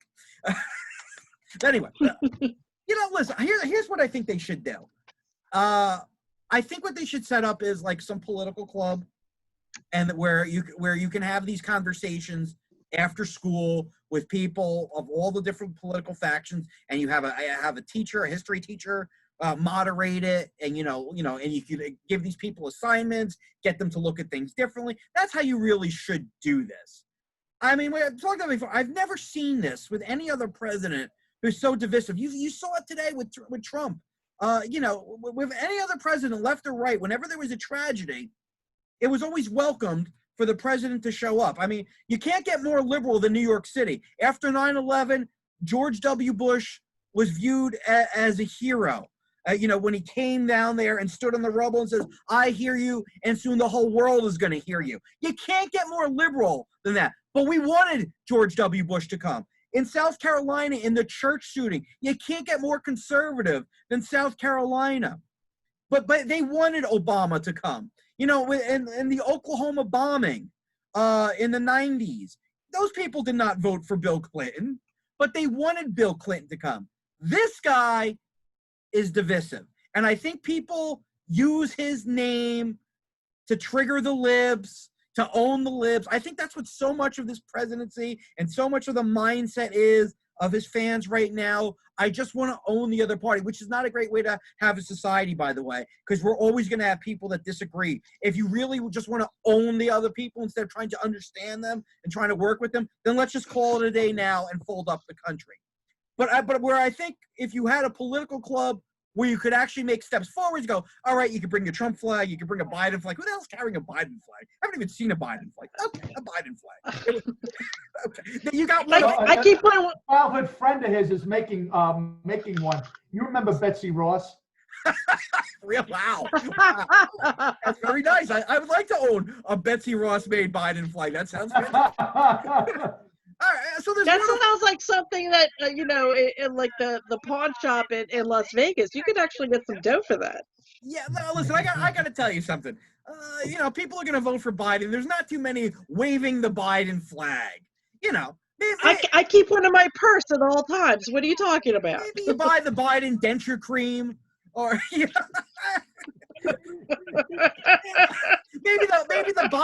the Biden diapers. And by the way, Trump's not too far away from that either. Don't get me wrong. That's where we are. I'm going to sit here and go, he's a spring chicken. No, he's not.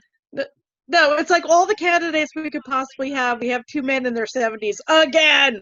Exactly. Oh, Christ. But I feel like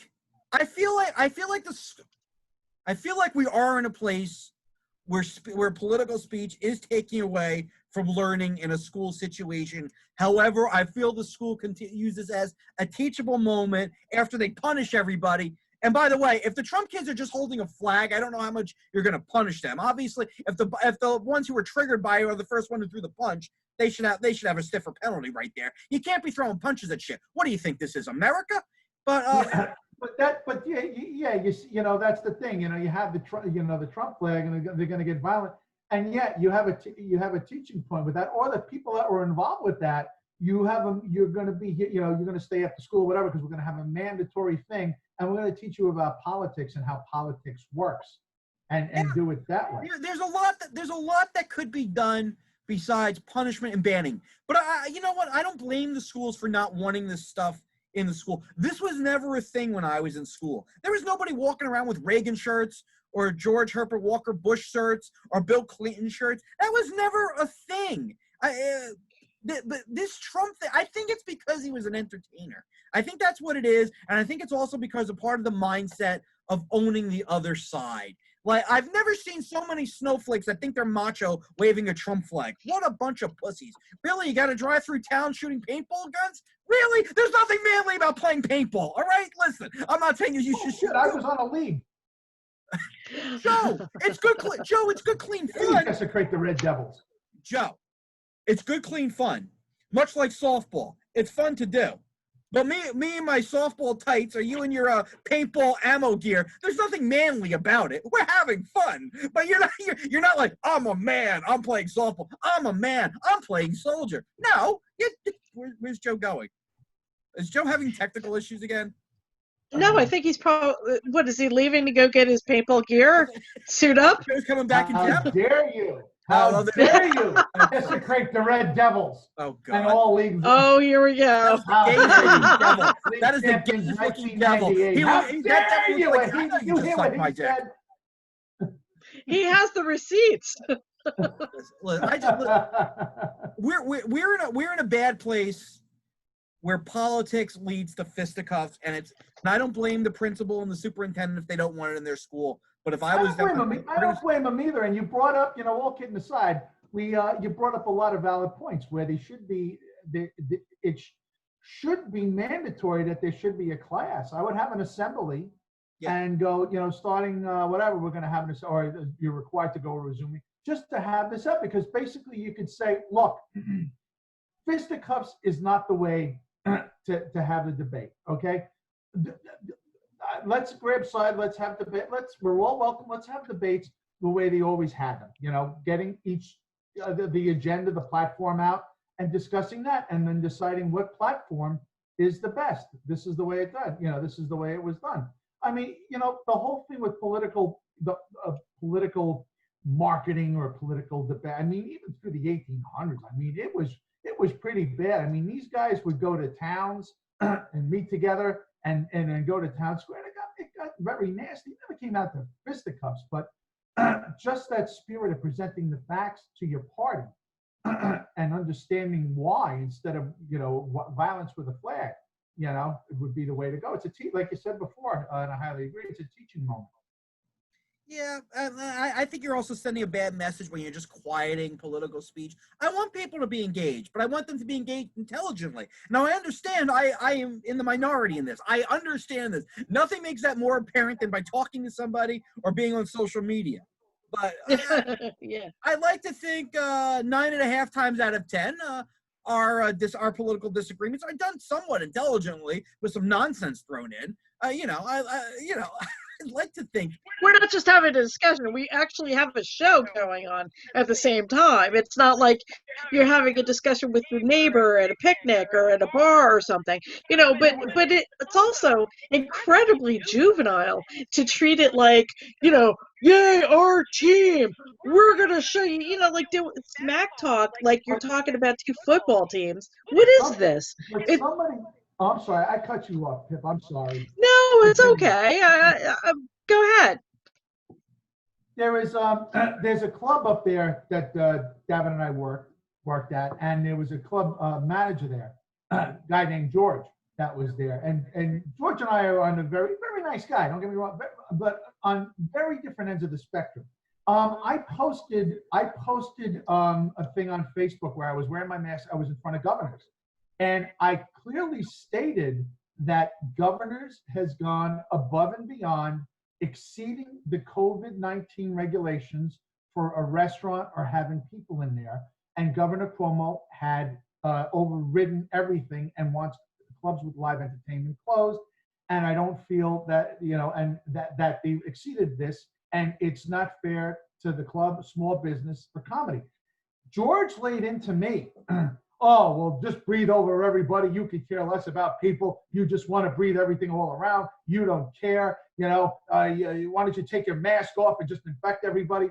Totally not even addressing what I said, and not listening to what I said. If I said, well, comedy is about laughing and they should just open the club. No. But if I'm saying there that they took all the steps and spent thousands upon thousands of dollars of meeting this, and the government just ambiguously said, nope, you got to close, you didn't listen to what I said. And if you did listen to what I said and had bullet points about what I said and you disagreed, then that's fine. I had a couple of, but just as you're not listening, and that's what, people just fly off the handle because they're in their camps embedded so much. Yes. And I agree with everything you just said, Joe, except please don't use bullet points. Oh, but that's the point, is that people. Thank you. Bullet points. Jeez. Not today. The thing is that people are not discussing them. They're hurt. They're angry. They're scared. Besides, there's civil unrest, there's political debate, and just like we're at loggerheads. I think we're in the middle of a pandemic. People are scared and upset, and sometimes the lizard brain takes over, and it's just like fight or flight, and it's like we're going to fight, and we're not having rational civil conversations at the moment. It was unfortunate that he laid into you, because I saw what you posted, and of course we talk about it on the show, and I know where you are with this, and so he did unfairly attack you. But I think that I don't know this person at all, but it's sounding like it's coming from having so many conversations with other people, because there is an unfortunately large segment of the population right now that's like, I don't want to wear a mask for whatever their reasons, but we're in a pandemic, and you understand that that's a selfish position at the moment, and a dangerous position, and so he's reacting to that. Yes, so much so that he knows my political stance, but so much so he just this Trump supporter, not even listening to what I'm saying. Oh, it's just a Trump and a right wing. No. The county executive of Nassau wrote to Cuomo. She is a Democrat. There was 2 speakers there that were Democrats. So this wasn't this. He didn't even listen to me. Think it was a pro-Trump rally. No, it was something for a small business that complied by the rules. Said that we're going to exceed the rules. Opened, had success, and the governor ambiguously said, "Oh, all businesses have to be shut down." It's not like I said. Lauren Curran is a Democrat, and she's the county executive. Wrote to Cuomo and said, "I've been in the club. They are meeting and exceeding this. To do this is wrong." So for him to just skirt right over the issue, So it's not, and I wrote him. I go, "George, did you even hear what I said?" And I left it at that, because at that point, there's nothing I'm going to say or going to do. That's just going to be, it's going to be a militant thought, And like I said, he's a nice guy. All right, let's go back to Texas. Let's go back to another classroom in Texas, shall we, kids? Okay. Yeah. A Texas school has reinstated a teacher put on administrative leave because she adorned her virtual classroom with Black Lives Matter and pro-LGBTQ posters, district official says. Taylor Lickfa, an English teacher at Roma High School, was pulled Sunday following complaints from parents about a background for her virtual classroom that featured a BLM poster, a rainbow flag, and a Spanish solidarity phrase. Lifka then posted a screenshot of her creation on social media and was put on leave after refusing to remove the signs just one day before the first day of online classes, the Texas Tribune reports. District officials announced Wednesday she had been reinstated following review of the matter. Roma ISD was happy to have the opportunity to better understand Ms. Lifka's viewpoints and welcome Ms. Lifka back to the classroom. The district stands behind the concepts of equality and inclusivity. Roma Independent School District Superintendent Carlos Guzman said he regrets that the virtual posters became a point of controversy at the school in the border town of 11,000 residents. It was never the intention of the district to indicate anything less than full support for the concepts of equality and student safety, Guzman said in a statement. As educators and community members, Roma ISD has an obligation to carefully listen to parent concerns and respond to them, taking into consideration the rights of employees and students. District officials said they told Lifka Tuesday she was no longer on administrative leave, that she'll be able to keep her original graphic for her virtual classroom as she initially planned. She's being allowed that opportunity, provided that the use of the virtual classroom background space in this distance does not come to overtly disrupt or detract from the educational process or the learning environment. So no gay pride parades in the middle of her virtual classroom. Lifka, meanwhile, told NBC News she learned during a Zoom call Wednesday that district officials were reversing their decision. They say I haven't been punished, and that's fine, but at the same time, I'm a human being, and this has been challenging. To think about re-entering the classroom tomorrow gives me a lot of pause because I need a moment to collect myself. You're re-entering your living room. Settle down. You're yeah. All right, good. I'm glad you said that because I was. You relax, lady.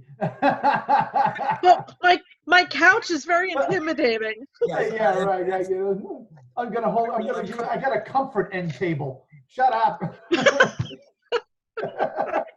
A school administrator told Likva residents in the small town were not ready for some of her progressive views. I need support from the administration, knowing I can re-enter the classroom and that we're all on the same page on what I can and cannot say to my students. You didn't say anything. It was a stupid picture.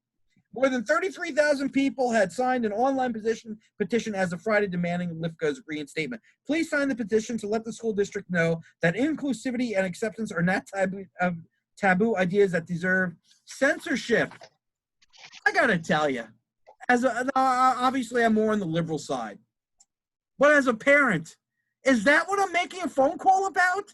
Is that what I'm so enraged about? Really?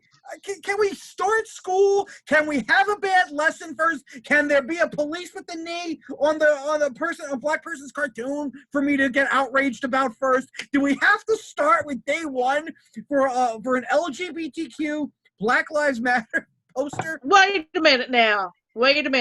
Those liberals have co-opted the rainbow for their liberal agenda, and I don't want to say my child. I don't want to walk into the kitchen and see my child on the laptop looking at those queer rainbows everywhere and think that that woman is allowed to say that in my God-fearing house.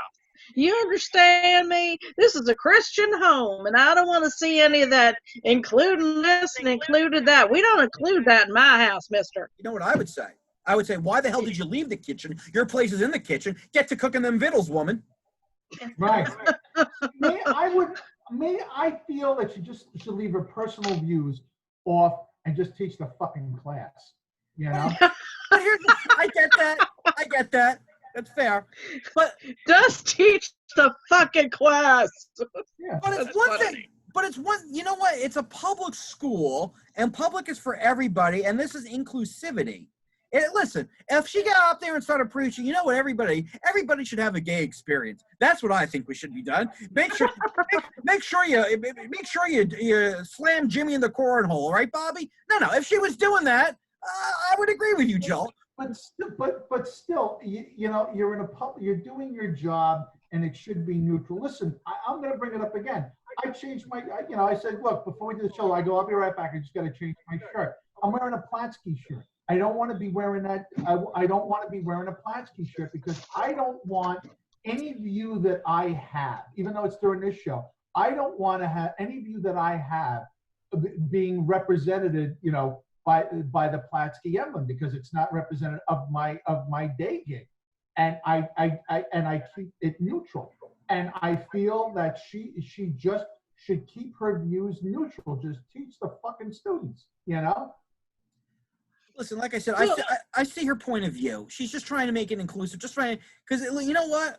Let's be honest. When we were in school, if you were gay, you could not come out and say that you were gay. No. It probably would have been very well. Yeah, but everybody knew. You always yeah, but that was the problem because those kids got tortured. We just pretended that they really liked art and were bad at sports. Yes, we all knew. Yeah. I mean, they knew that, so we knew. But the thing was that didn't give people the right to bully them and torture them. No, this is And about and this. that's That's at better. least something that we're starting to come towards in this century. Is that, what, everybody has to be able to live their life. That human life, all human life, is important. But, Yeah, I'll give you. I'll but give you And an example. I'll give you an the thing example is, from my life. Give you an example from my life. So the reason my daughter went to Hebrew school was because she's in public school. It was always all Christmas stuff. There really yeah. wasn't any Hanukkah stuff. So, Mhm. and not that she was excluded, but she didn't feel included. This is kind of the same way. So maybe I wouldn't have had to take my daughter to Hebrew school and dealt with that aggravation and the racist rabbi if they just would have thrown up a couple menorahs. That's all I'm saying, Joe. Throw a dreidel on the board. If they just would have had a dreidel in the classroom, I don't have to spend all this money on bat mitzvahs. I don't got to deal with a racist rabbi. I don't got to go to all these different Hebrew schools. It's inclusivity. I don't, but the thing about it is, I mean, when I was in school, we always, around Christmas, I mean, Hanukkah was represented. You would have dreidels up. We'd have potato pancakes. I love potato pancakes. How good are they? Anyway, Delicious. but, That's more basically my daughter was the Hanukkah representation. My wife would like make latkes to bring in and everything. So they were trying, but I'm telling you, her perception. Now this was not high school, but her perception was I feel excluded, even though the school did nothing wrong. The school was not trying to exclude her, but it just how many Jewish kids were in the school? not a ton, not a lot. All right, maybe it was different down the island because Yeah. basically, I grew up with a lot of Jewish people, so Yeah, a lot of plastic surgeons on the island, so there's a lot of Jews. Yeah. I learned the Hanukkah. I learned the Hanukkah song when I was in choir in elementary school because we're trying to be inclusive and represent both Christmas and Hanukkah. So it's like I knew about Judah Maccabee, and I'm not a Jew. But that's Yeah, I know So the dreidel, the lyrics to the dreidel song. I didn't Google. I learned them in school. But basically, as a Jewish kid, it was just the dreidel song. Listen, I felt it too. Like I was kind of ashamed to be Jewish growing up. it's overwhelming. Oh, slow down. I'm curious about something. What do you mean ashamed to? And I'm not trying to. I'm curious. What do you mean ashamed to be Jewish? Why? Well, Joe, after you get called Jew bag a few times, you don't really want to volunteer that so much. I mean, it was, listen, and it's still in a lot of places, but you were made to feel different. So that's why listen, if this was a Catholic school and and there was complaints, I go, all right, I get it. It's a private school. We have our own code of conduct. We have, Catholicism, blah, blah, blah. I get it. This is a public school, man. It should be inclusive. Now, listen, you could make the argument, well, if you're going to have a Black Lives Matter thing, maybe you should have something supporting the police as well. I'm certainly open to that argument. And, I would not Blue Lives Matter because we've already talked about that. The Black Lives Matter thing is. But the thing about it is showing it through lessons and stuff like that, and giving a presence that everybody's inclusive. I mean, she's just flat out jamming this down everybody's throat. No, she's not. It's in the background. It's in the background of her class, of her virtual. It's her green screen. That's all it is. I still feel it that she's jamming it down everybody's throat. I don't think so. Listen, like I said, if she's standing there on her kitchen chair pontificating about all this stuff, that might be a little much for an English class. But you know what? Those little gestures make a big deal. They go a long way for kids. In high school, you're so confused. The hormones are raging and everything. You don't know. You're trying to figure out who you are. I support it, man. Listen, it's hard to be a kid. And, and kids are more isolated now than ever because they're all on their devices. And now we got the COVID.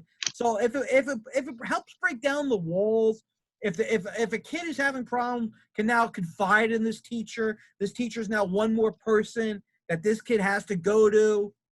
I'm all for it. There's no harm. And again, is this what I want to call about? Is this why I'm picking up the phone or sending an email? It's like there's so much more shit to be worried about. I don't understand. I would complain. Baron, I would be complaining about it. What would be your specific complaint? I want her. Just teach the fucking class and leave your opinions to. You don't need to hang your opinions on your background. I think you might have a different view of it if you were a parent and saw these kids, and because it takes you back. And you remember, you were always a white guy, you were Christian and everything. You never really had to do it. No, I was a black Jew. You better do your research, my friend. I thought I saw you on the subway platforms. Jews for Jesus. Are you? Joe the Jew for Jesus. That's how I it is. converted. So Joe is trans. Yes, Joe's trans. No, I mean, listen. If you are dealing with these kids, it kind of brings you back to how tumultuous that time was, especially if you were an outsider. And I remember, and I've talked about before, I was not nice. I wasn't a complete asshole, but I mean, I was kind of a dick to some of the gay kids. Not overtly bad, but I was not I was not now where I would just go, oh, okay, that's cool. I was not that refined, in high school. So Yeah. No, well, you know what? It was not spoken of as much. It wasn't out. I mean, I did a lot of theater, so you do the math. Yeah. And going forward, it's like I've and I've known a lot of gay and lesbian people and had friends, but the thing is that it wasn't something that people talked about in high school because the bullying was not an issue then. I mean, it was an issue. It wasn't something that people talked about or something that people said was a negative thing. They were just like, suck it up and take your beating. And that was, the troglodyte version of how, Lord of the Flies version of how to get through school. And this is just being more inclusive and saying, you know what, we're not like that anymore. Everybody's welcome here. And I don't have a problem with that. So, let's say, for example, alrighty then, she can have that in the background. Now, let's say there was another teacher, Mr. Smith. Now, Mr. Smith, on his background, has a picture of Trump, the Pledge of Allegiance, One Nation Under God. What would you say? I think the Pledge of Allegiance and One Nation Under God is fine. I think that's fine.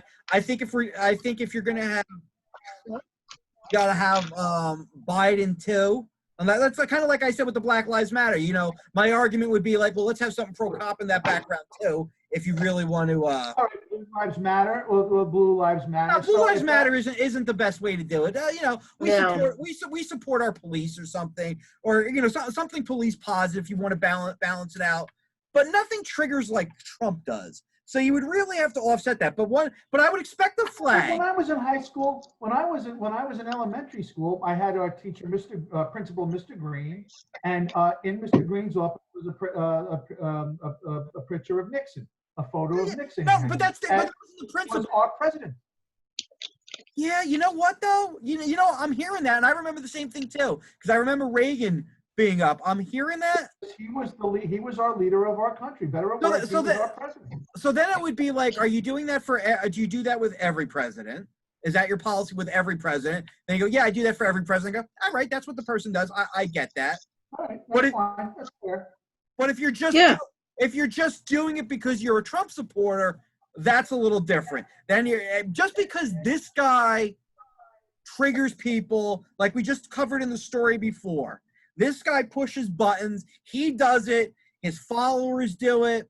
So it's a little different. I would have both. But if you're putting up, I still say he's the president of the United States. But that's fine. If you're putting up every president, I've been a teacher for 8 years. I had Obama. Now I have Trump. Then if I made that phone call and the teacher said that, I'd go, oh, okay, I got it. That's cool. I wouldn't make that phone call because I'm not a moron. But that's fine. If it's a picture,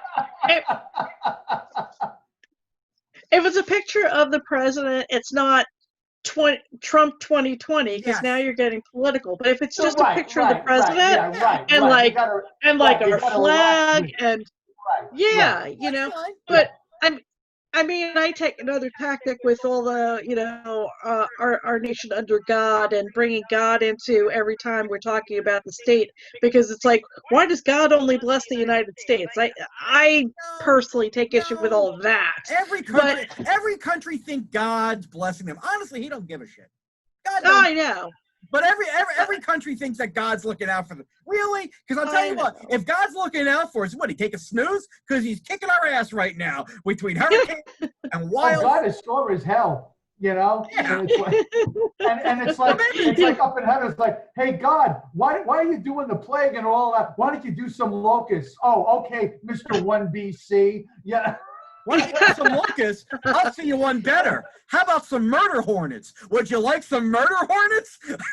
Well, in other parts of the world, he did bring out the locusts this year. So you know what? There's no stopping every plague from coming. At this point, when we say one nation under God, Satan's like, could it get any worse? Maybe you guys want to come over here. Maybe you want to be one nation under Satan. How much worse could it be? He's got to. It's just like one nation under God. Yeah. Because let's be honest. Let's be honest. If I was a customer and God was the business, I'd look to take my business elsewhere at this point. I'm not really so happy right now. I'm shopping. He's been sore as hell lately. You know, he's trying to kill us. He's trying to kill California. Yeah. He hates California. He's trying to roast them out. You know, there'll be an earthquake soon because I think the fires aren't doing enough. He's like, shit. All right. San Andreas falls apart. The only one who's not trying to kill is Donald Trump. Donald Trump just eats all that fried chicken, raw dogs, porn stars. You can't kill him. The rest of us is up for grabs. But Donald Trump, maybe he's God's favorite. I don't know. Maybe God was a big fan of The Apprentice. I don't know. I don't know, but you know what? Screw the hydroxychloroquine. I want a sample of whatever, protections he has. Give me that shot. Because that guy's still living after all that? Well, listen, he's the only guy that can stare at a solar eclipse and nothing happens. So, yeah. Oh, by the way, I just want to point something out. I'm just going to take us back to the last story briefly. We didn't touch on that nobody was wearing a mask in that school, and he said that it wasn't mandated. I know. Holy crap. You know, so are we surprised? And it's like, don't you have bigger fish to fry? Yeah.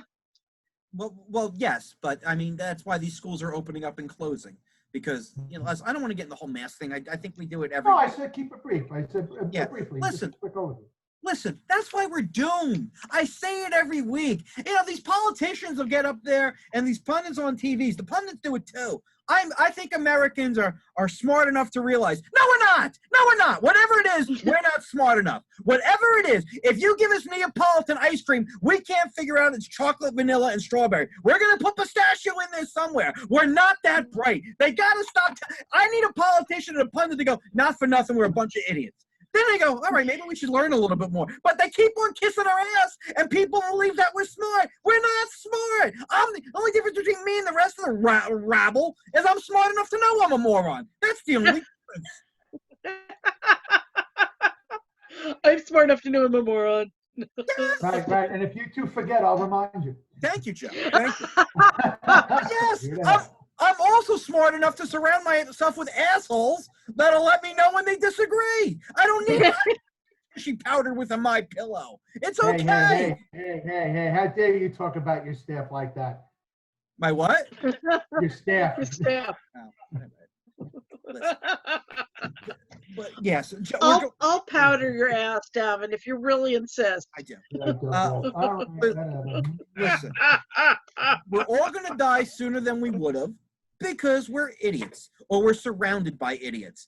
That's just the reality of it. And this president, whether you love him or hate him, he's an idiot too. I've been saying it for so long. Constantly. If you're pro-police, don't compare their job with a professional golfer missing a 3-foot putt. A little respect for the men in blue with the badge. What happens if you miss a putt? You still bang your model wife at the end of the day. Whereas if you screw up in the line of fire, you could go to jail. You could get killed. It's a little different. All right, enough. All right, but we're idiots. And I don't think he gets to bang her. I really don't. No. I said the golfer. The golfer. Oh, yeah, okay. Golfer, if you miss the 3-foot putt, you still get to bang your model wife. Whereas, like, true. Where if the cop quote unquote chokes, he could die. He could be prosecuted. It's a lot. It's just I can't further. Yeah. that we are idiots led by an idiot. I can't take it anymore. I know. I just want intelligence. That's why I like Pete Buttigieg so much, because I knew he was so much smarter than me. That's really what I want. You're looking for a perfect world. The world is so. Let me tell you something. If everything went perfect and according to plan, I can go home at 11 o'clock every day. Yeah. I mean, it's just a simple process. You write an order, you place it, it ships, the invoice goes. Yeah. Well, that doesn't fucking happen. I mean, it would be really nice if that's all that we had to do. But I agree with Davin. I just want somebody smarter than me to run things. Can't that happen? Don't we have anybody that's smart that can run things? No, we're I'm not, right here. and we're never going to, because anybody with any brains doesn't want the fucking job. My wife won't let me run. My wife will not let me run. She doesn't want the aggravation. Otherwise, I'm right here. I'm willing to serve. You want somebody who tells it like it is? My fellow Americans, you're morons. Knock it off. Read. Rosenblatt, 2024. You're going to use that background as your State of the Union address? Why not? Why not? My Vice President Pip sneezed all over it. That's why it's green. Well, you know, we can project anything we want on that. So I'm starting to think. Really, I mean, talk about tells it like it is. This guy don't tell it like it is. I'll tell it like it is. I'd be like, knock it off. Stop it, you idiots. Stop hitting each other. It's not worth it. Stop it. He's touching me. Stop it. Stop burning. You get up there and scold people. Now Cuomo's going to get upset. You're working on his turf. Yeah. Cuomo's done a good job, except for the thing with the clubs. I'm with you on that. The anti-entertainment. I'm with you on that. But yes, we need a scolding. We can't be left to our own devices anymore. We can't be trusted. And I'm not saying Apparently we not. need like Bloomberg to tell me how much soda we can drink. No, that's a little much. But sometimes you need to give you a reality check. Go, listen, we are failing. Things suck. Here's my plan for things to get better, but it don't work unless you do your part. No more is your sacrifices consist of going shopping or sitting on the couch watching Netflix. You're an American. You're expected to do some things. The generations before us sacrificed everything for their neighbor, sacrificed everything for their country. Get off your fat ass with all the dimples in it. This is what you're going to do for your country. Now, it might not be popular, but it'd be popular with some people. Should have worked on that concession speech while you're at it. You know that shit I said? Sorry. He said, I have a dimply ass. I don't like the bad man. You know what? You know what the concession speech would be? I'm moving to Canada. You're on your own, suckers. Not as easy as people think it is. To move to Canada? No, especially with a passport that won't get you anywhere. That's another issue. Oh, great. From Ward's house, the President of the United States.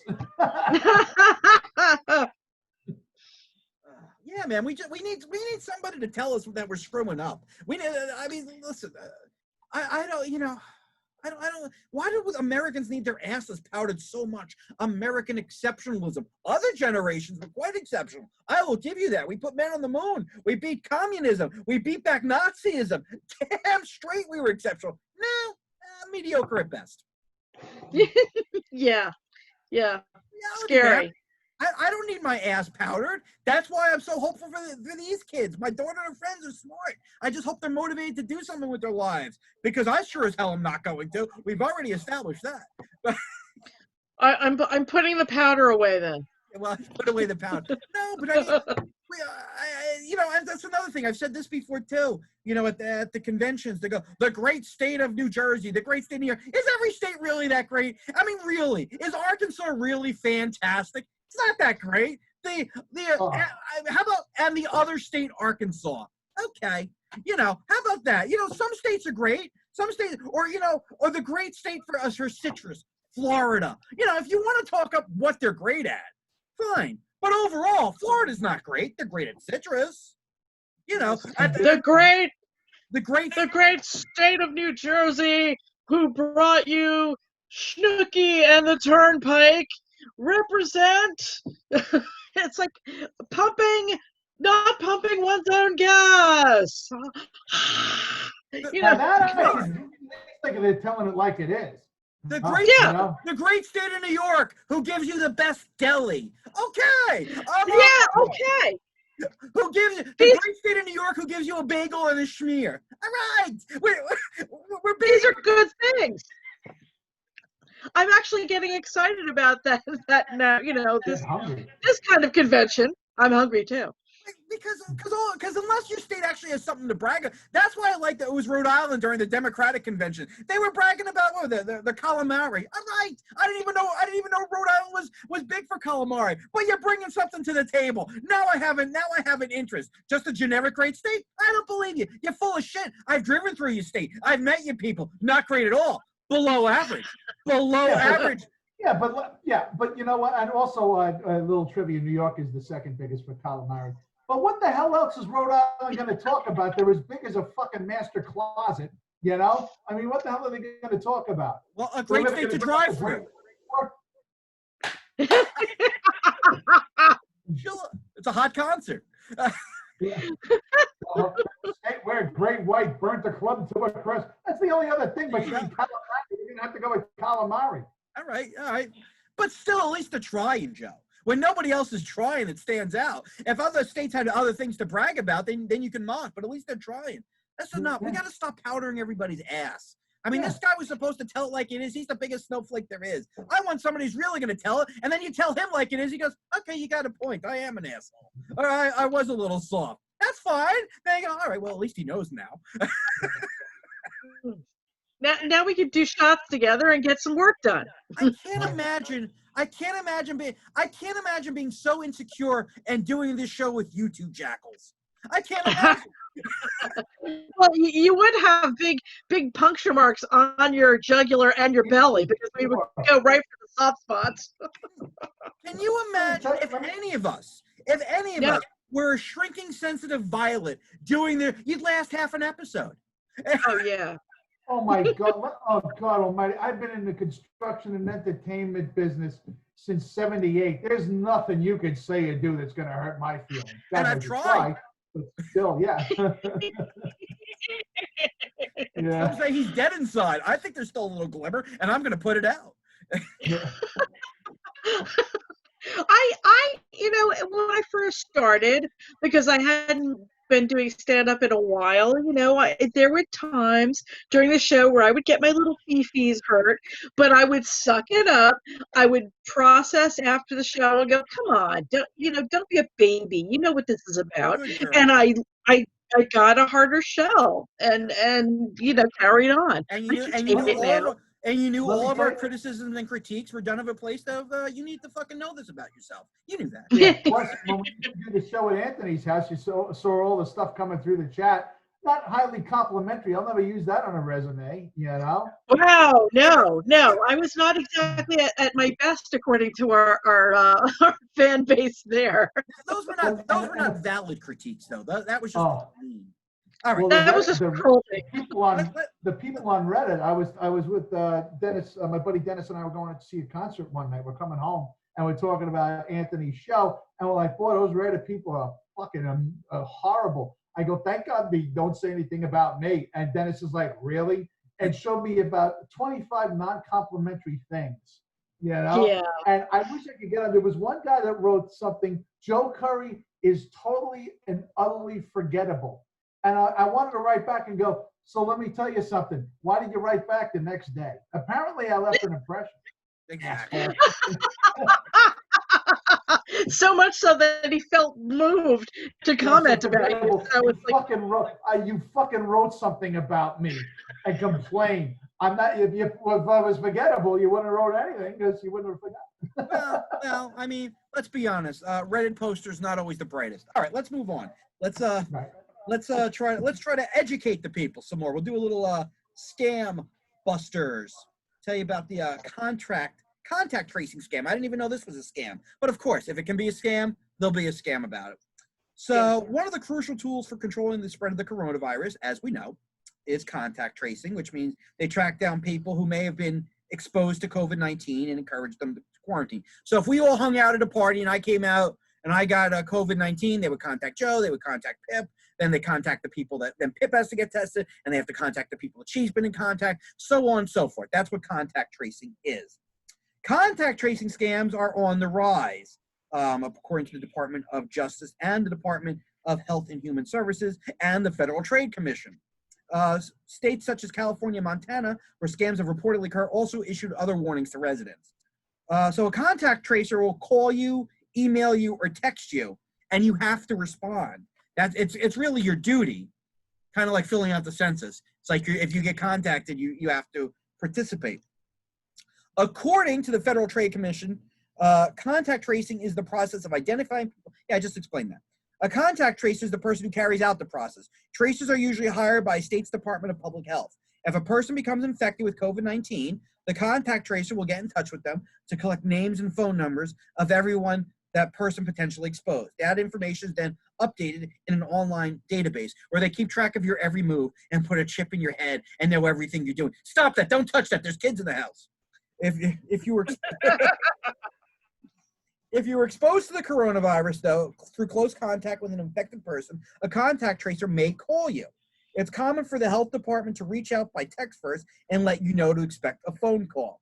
Once the contact tracer calls and collects the information they need from you, they may offer to enroll you in a text message program that sends alerts and reminders until your 14-day quarantine period is up. Because contact tracing is crucial for identifying potentially infected people and slowing the spread of the coronavirus, it's important to answer a contact tracer's message. I'm just gonna lower that real quick. Although I did enjoy hearing the yeah, I'm not gonna lie. Let's see. The Center of Disease Control and Prevention emphasized engagement of the public with case investigators and contact tracers must be widely accepted in order to protect friends, family, and community members from future potential infections. But there are scams out there. According to the FTC, there are certain types of information that a contact tracer will never request. If any of the following situations arrive when dealing with a contact tracer, it's probably a scam. So if they ask you to click on a link, and we've talked about links at times, you got to be really careful when you get like an email or a text about clicking on a link. Right. Most often, contact tracers will get in touch with you via phone call. However, you may also receive an email or text. They really should have one way of doing that. That would really be much better. It would be much simpler if people knew what to expect. But I guess not everybody has a cell phone still or an email address, especially a lot of the seniors, so I get it. However, these text communications are only to let you know that a phone call is coming, according to the FTC.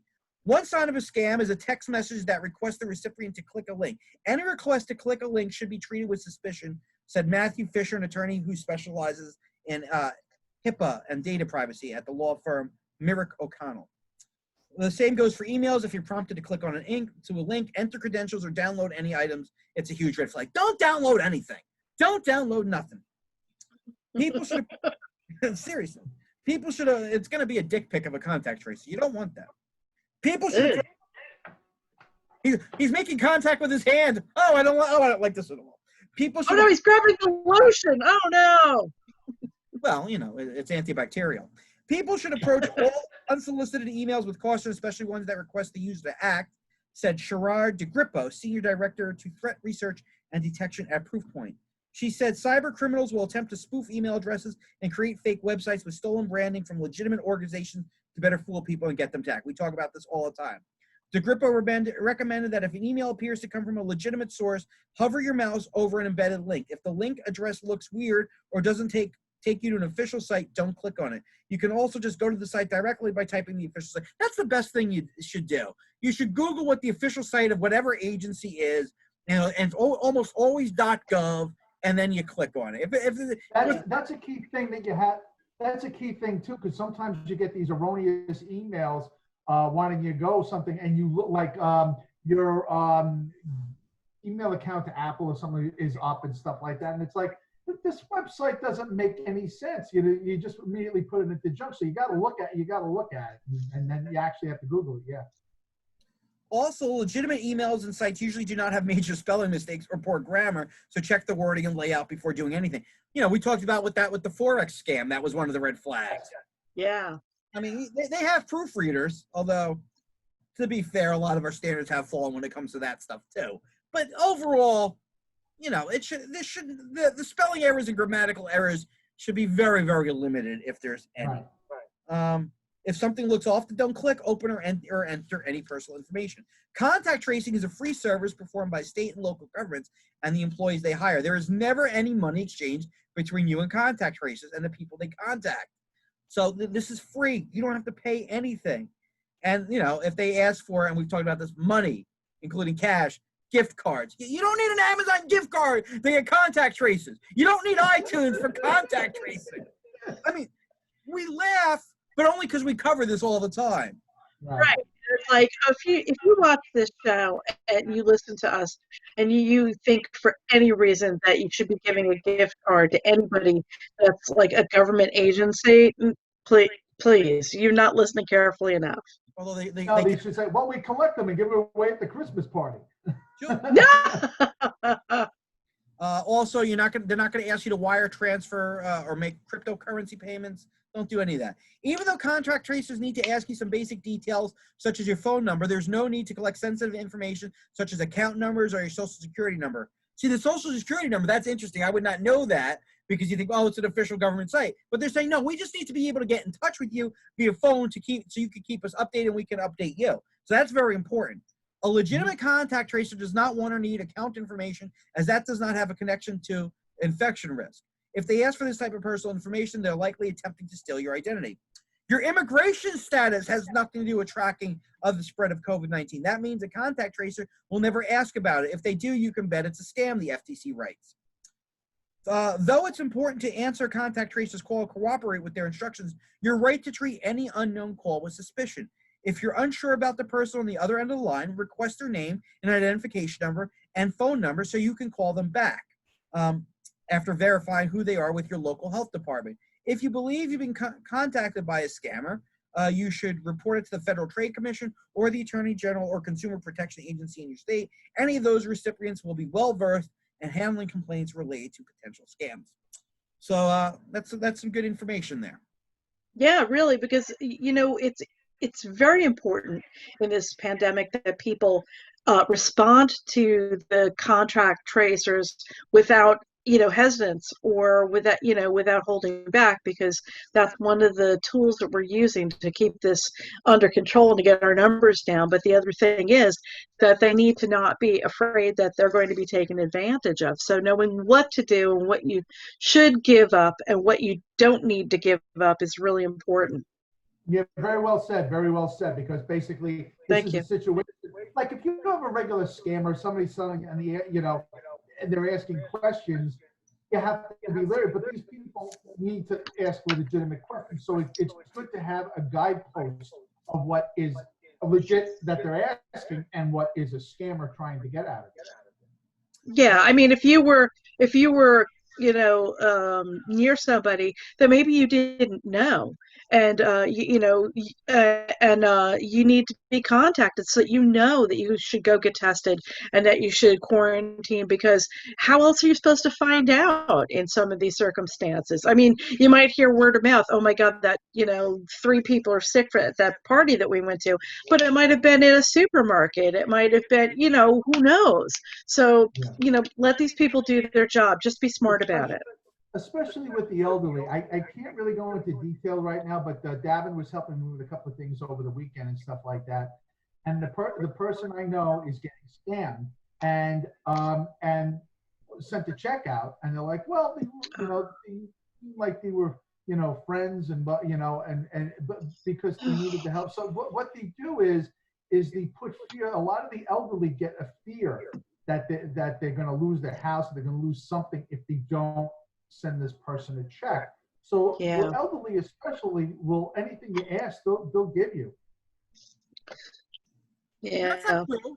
I've asked Donald Trump for anything. He doesn't give me anything. And I asked Joe Biden and he doesn't give me anything. I keep on asking the elderly. I'm not getting bupkis. Yeah. Call the White House or call Biden's basement. He's not taking my calls. He don't want to talk. I mean, for example, I'm hungry right now. If I walk down the street to the old guy down the street and ask for a sandwich, he's not handing it out. Yeah. I've tried. Joe paints an altruistic picture of the seniors, but I don't agree. All right. Let's do an outstanding display of spite involving 2 seniors. It's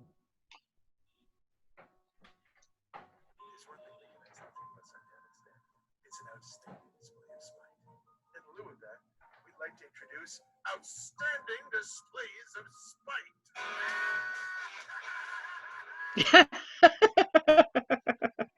All right, and these two geriatrics are your President of the United States, Donald Trump, and your Democratic candidate, Joe Biden. Democratic presidential nominee Joe Biden unveiled a new campaign website on Thursday using a slogan associated with President Donald Trump, keepamericagreat.com. I wonder if you got .tv and .net and all the other ones that they try to give you, and .us. .tv, all those. Biden shared the site as the president was giving his formal acceptance speech to cap the Republican National Convention, during which Trump warned of an end to American exceptionalism should voters choose Biden and unseat him in November. See, he's lying to us. Exceptionalism? What are we exceptional at? Being infected right now. We're exceptionally infected. We are leading the league in infections. We're exceptional. Biden used the website to call out Trump's promises made, promises kept slogan. By the way, it's a good slogan. As far as slogans go, I mean, I don't agree with it, but it's a good slogan. Promises made, promises kept. That's a great re-elect me slogan. Trump isn't looking for a second term. He's looking for a do-over, the site reads. I don't know about that. I don't know about that either. I don't know what that means. Make a mulligan great again. No, he didn't. I tell you though, that's like promises made, promises kept. Sounds like a Def Leppard song. Do you think Joe Elliott wrote that? Oh, that's pretty good, Joe. That's pretty good. I could see that. Promises made, promises kept. I could see that. Yeah, that's good. Okay. Anyway, whatever that album will be called. Well, by the time they tour, in 5 years when we can see them again. Anyway. Yeah, but Joe Elliott can count in something. He'll get my fucking money like he always does. He's already got your money. We just didn't go to the concert. Yeah, that's true. Yeah, that's true. So he's looking for a do-over, the site reads. Here's how Trump's record stacks up against the promises he made to the American people. The campaign goes on to list the Trump administration's response to the coronavirus pandemic, noting some 180,000 people in the U.S. have died from COVID-19. They're going to have to keep on upping that. That's going to have to be like one of them tickers, like the deficit. That's going to have to keep on rolling. The website also targets what Biden calls the president's cruel immigration policy. Wasn't that called a cruel summer? Wasn't that what he rolled out in 2017? A cruel summer? Wasn't that the campaign? No. Anyway. No, I think that's Bananarama. Yeah, well, they covered it. Yeah. The band was called Trump-a-rama. Trump-a-rama. A Trump-a-llama ding-dong. Anyway, the website also targets what calls the president's cruel immigration policy and embrace of dictators and authoritarian strongmen around the world, while linking to Trump's public statements on such issues. And no, Mexico's not paying for the wall it adds. That's on layaway. The wall's on layaway, Joe Biden. Settle down. They're going to pay for it. They just can't pay for it right now. That's why we need a second term. It's like when you used to go to Sears. You couldn't get the lawnmower. You wanted the lawnmower now. So we'll give you the lawnmower, but it hasn't been paid for. We'll get there. You'll get the pesos. Layaway. Exactly. Yeah. Wall away. It's wall away. That's what it is. Everybody's jumping the gun. Be a little patient, people. Trump defended his first term in office on Thursday, saying he had done nothing but fight for Americans, pointing to his efforts to build the wall along the southern border with Mexico and be the nation's law and order president. There's a lot to talk about there, but we won't be doing it now.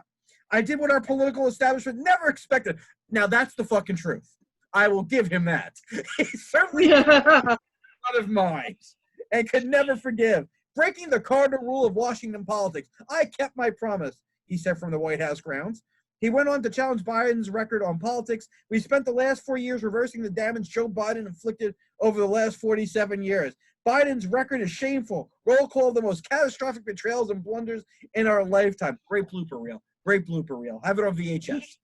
It's unclear if Biden's campaign bought the website or if it was handed over by former Democratic candidate Tom Steyer, who said he acquired the domain name long ago. I think it's a pretty cool troll. I think it's pretty cool. It's kind of because it is. I guess if you were to Google that. That being said, I got to be honest with you. Somebody who's looking for that Donald Trump website is not sticking around to go through all of Joe Biden's talking points. They're gonna go, no. What the fuck is this? Yeah. What happened? They have a sense of humor about it. They're going to go, damn it, the Chinese! Look what they're doing! The Chinese! They're not sticking around. You're not converting anybody with that website. You know what they should do? They should just have a Joe Biden go, nanny, nanny, poo-poo, and give you a little wink. Go, I own it. That's what it should be. That's what. And then some Trump fans will be, all right, that's a good one. That's a good one. At least, I'm like, Yeah. funny. All right, we'll give you that I one. own the neocons. Yeah. I own Trumpy. There you go. There you go. And maybe a little picture of a Trumpy bear on the side of a road in a ditch, hitchhiking or something like that. Make it comical. Nobody's sticking around. Oh, no. You hear about the new Biden bear? Oh, here we go. Yeah, What never is comes it? out of its cave. Never comes out of its cave. Did you come up with that? Huh? Is that one of your jokes? Yeah. All right, that's good. All right, thank I you. Biden like that. bear never comes out of his cave. All right. But you would never leave if you didn't have to. I would never leave my cave. No, no, I can't. I love my house. I love it here. I gotta go out. I can't stay in. I go like fucking nuts. All right. Listen. I think it's a pretty cool display of spite. I think it's pretty funny. I just think the way to play it would don't put your talking points on there. Nobody's sticking around who's looking for the talking points.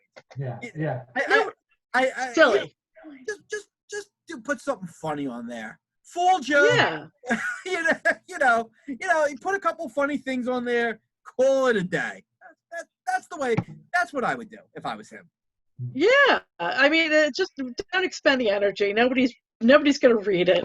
Well, as long as I'm here, let me hear what Joe Biden has to say. No. I'll give him a fair assessment. No. Yeah. You're right. I was going to support Donald Trump. I was going to support Yeah. Donald Trump, but now that he bought a $6 domain name, let me see what this Joe Biden has to offer. That's not happening. No. What he should have put in there, like a little picture of Joe Biden says, "It's not go, daddy. I'm Donald Trump's daddy." That would be funny. And Yeah, believe me, there you go. the way Biden is, he wasn't up to it. It's like, Mr. Biden, we have a new website up. Oh, how big's this spider? He's a little I don't know what the fuck Nice. he's doing. Fix the spider. Well, we better get some raid. No, you asshole. Oh, interwebs, not spider webs. Oh. Oh. So there you go. That was the latest. Amusing, yes. Probably a waste of some programmers' time putting all that nonsense on there. But Yeah. Donald Trump would show me something if he could do something like that. Donald Trump doesn't have the subtlety to do it though. Well, like Donald Trump is not a nuanced type of guy. He's like, let me tweet something angrily. Yeah. Yes, that's more like it. So he's got all the nuance of a fucking loose boulder. Are you kidding me? That's very specific. All right. So A for effort by Team Biden. I'll give you a C+ on execution. All right, that's fair enough. Yeah, okay. All right. Take our last break of the evening. We'll come back with some Scamming Scammers. We'll resume with Carolyn. On the break, we got new music from Nine Lives with Blind and Harriet Comfort with Time Is Now. And you can learn more about both of them at deucemusic.com. All right. Let's hang up. Okay.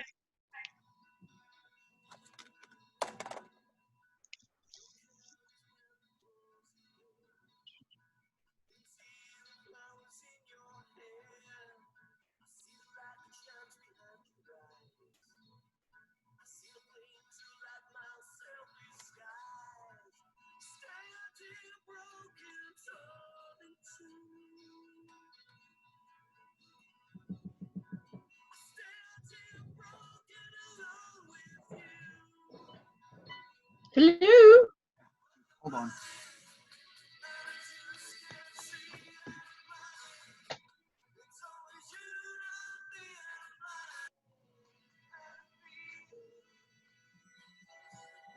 That scared me. Hello. Hey, hold on. Are you both there?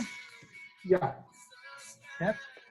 Yeah, I'm here. How much time do we have? About 6 minutes. Okay, great. Thank you.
I was just so hungry. I ran into the kitchen. I was like snacking quickly. Like, here's a slice of cheese. Here's a handful of peanuts. I'm starving. I did the same thing. I had 2 slices of bologna. Yeah. I was like, I need to snack now. Yeah.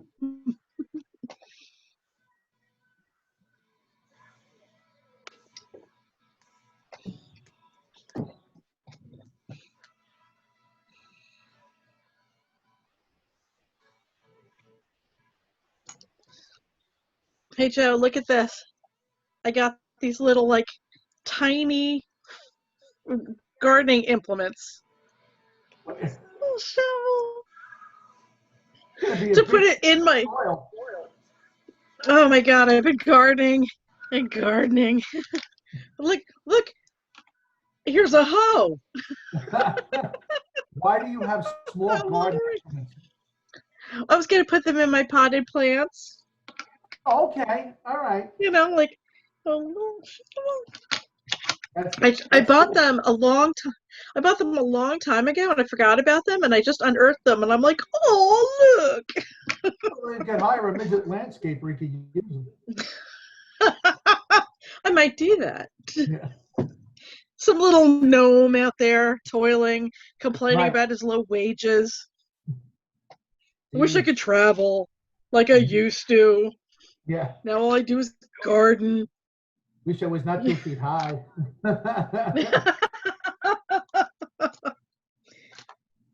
You You know don't what? even want to know how. Yeah, you know, if you started to walk around, I guess you would be wandering. Get it? Wandering? Oh God. All right, dummy up on that note. Dummy up, We'll stop. We'll stop having fun. please. Yeah.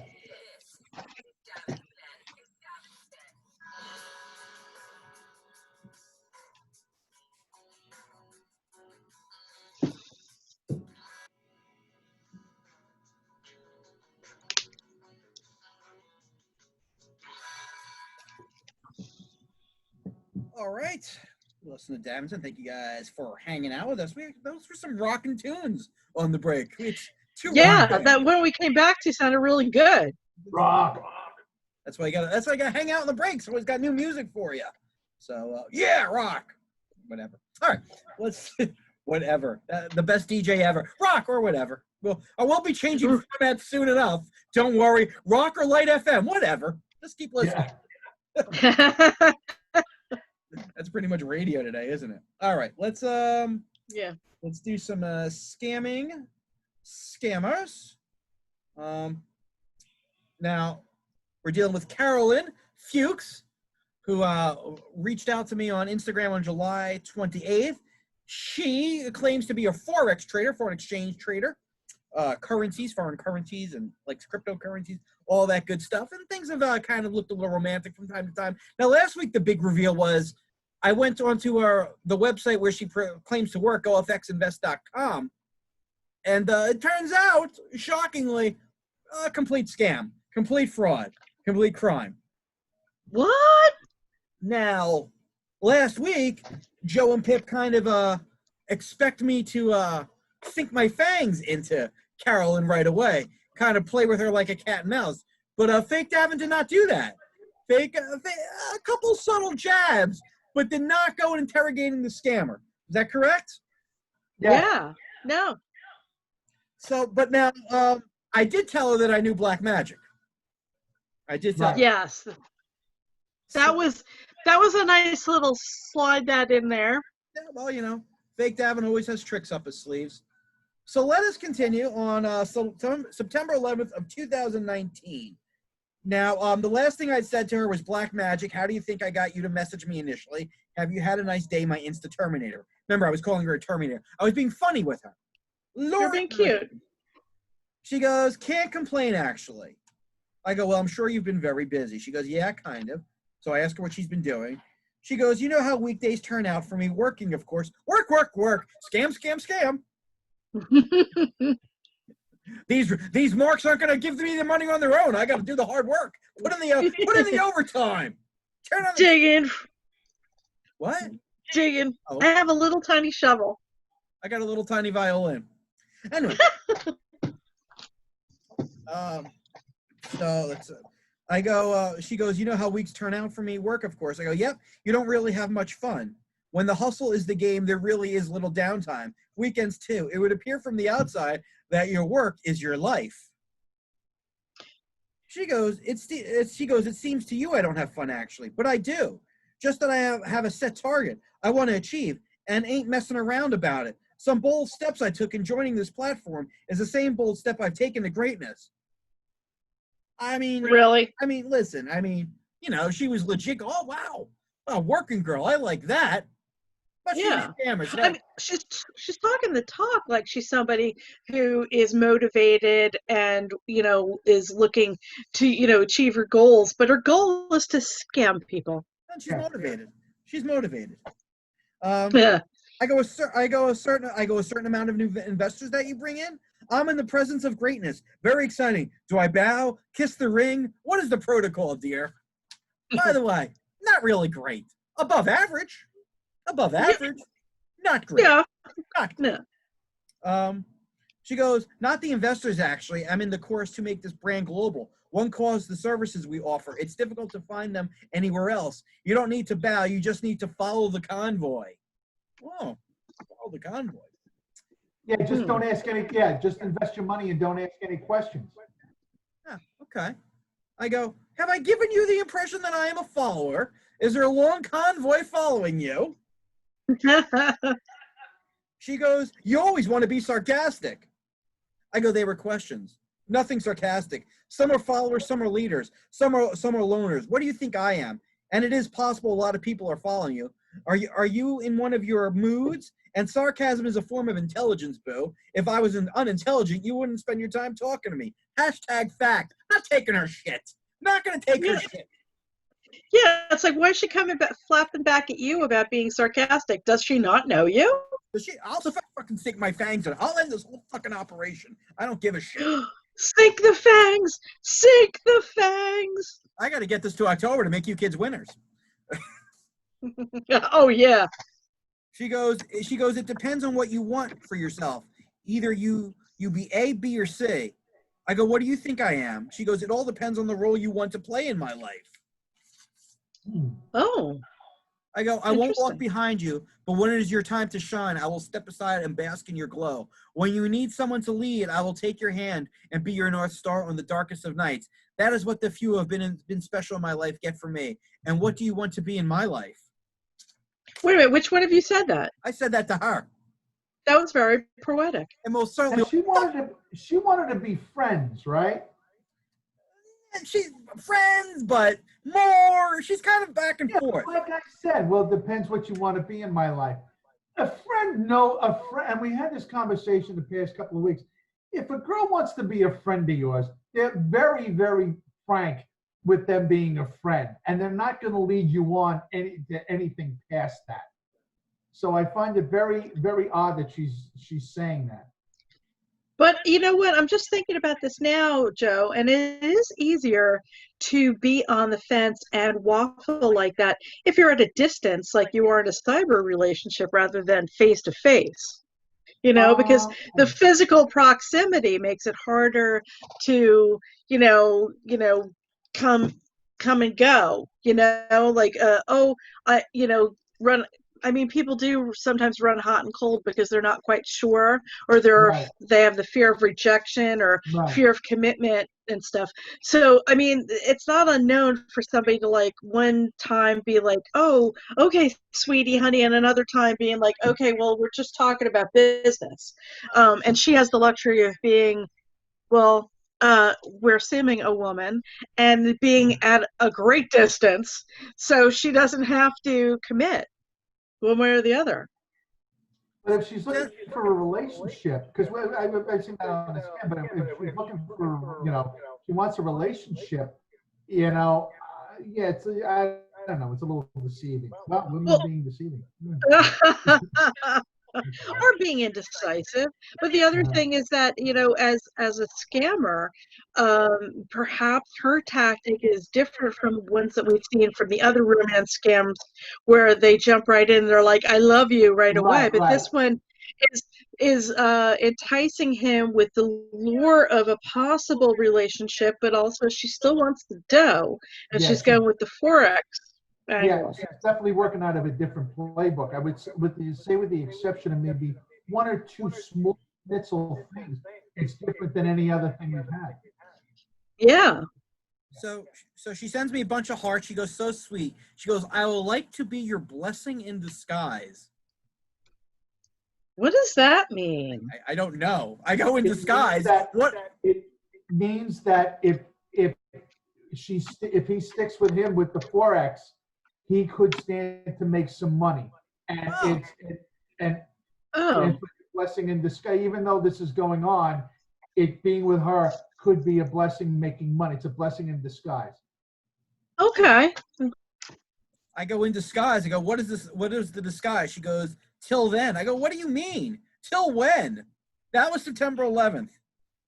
The disguise is she's pretending to be a chick. Yeah, that's what I'm thinking. There you go. Oh, I don't hear from her Judy in disguise. Do-do-do. What you want? That's a great tune. Well, I don't hear from her for days. So September 14th, I message her. I go, you ghosted me, but I am a Ghostbuster. Now remember, this is still when I'm talking to Lacey, and I was a Ghostbuster. So Right. Oh, that's funny. Oh, yeah, no, that's that's a good play on words. She doesn't get it, but we do. Yes. September 18th, I write. Again, from the 11th, I haven't heard from her. On the 18th, I write, hello? She goes, hello, dear. I go, dear, that is sweet. How have you been? She goes, I'm good. And you, dear? I go, I am good. Been busy. Was on the road over the weekend. What have you been doing, my friend? So she's been gone for a week. I need to pull this back a little bit. Who wrote my friend? Yeah. I did. Okay. She goes, I've been busy with work. I went for a long walk. I go, where'd you walk to? For a week. she walked to Scotland. Yeah. I go, what did you mean by blessing in disguise until then? I go, you never answer my questions about what you meant. I'm getting fucking frustrated now. You know, fake Davin is. She goes, never mind me, dear. How about I make up time and we could talk a lot when we are both free? This is weird. September. Yeah, it is. Like all of a sudden gone cold and like gone away for a while after just like, being very friendly, and then all of a sudden nada. Because September if she's got 10 marks, and then one of them is she's got one on the hook that she's reeling in, you really don't have time to deal with him. Like Yeah. I said, it out of 10 prospects, you may get 2 to 3 sales. That's the law of averages in sales. So if she's the 10 guys and one of the other guys looks like she could reel him in, you got to take a break for a bit. You think True. You think I'm going to put up with that shit?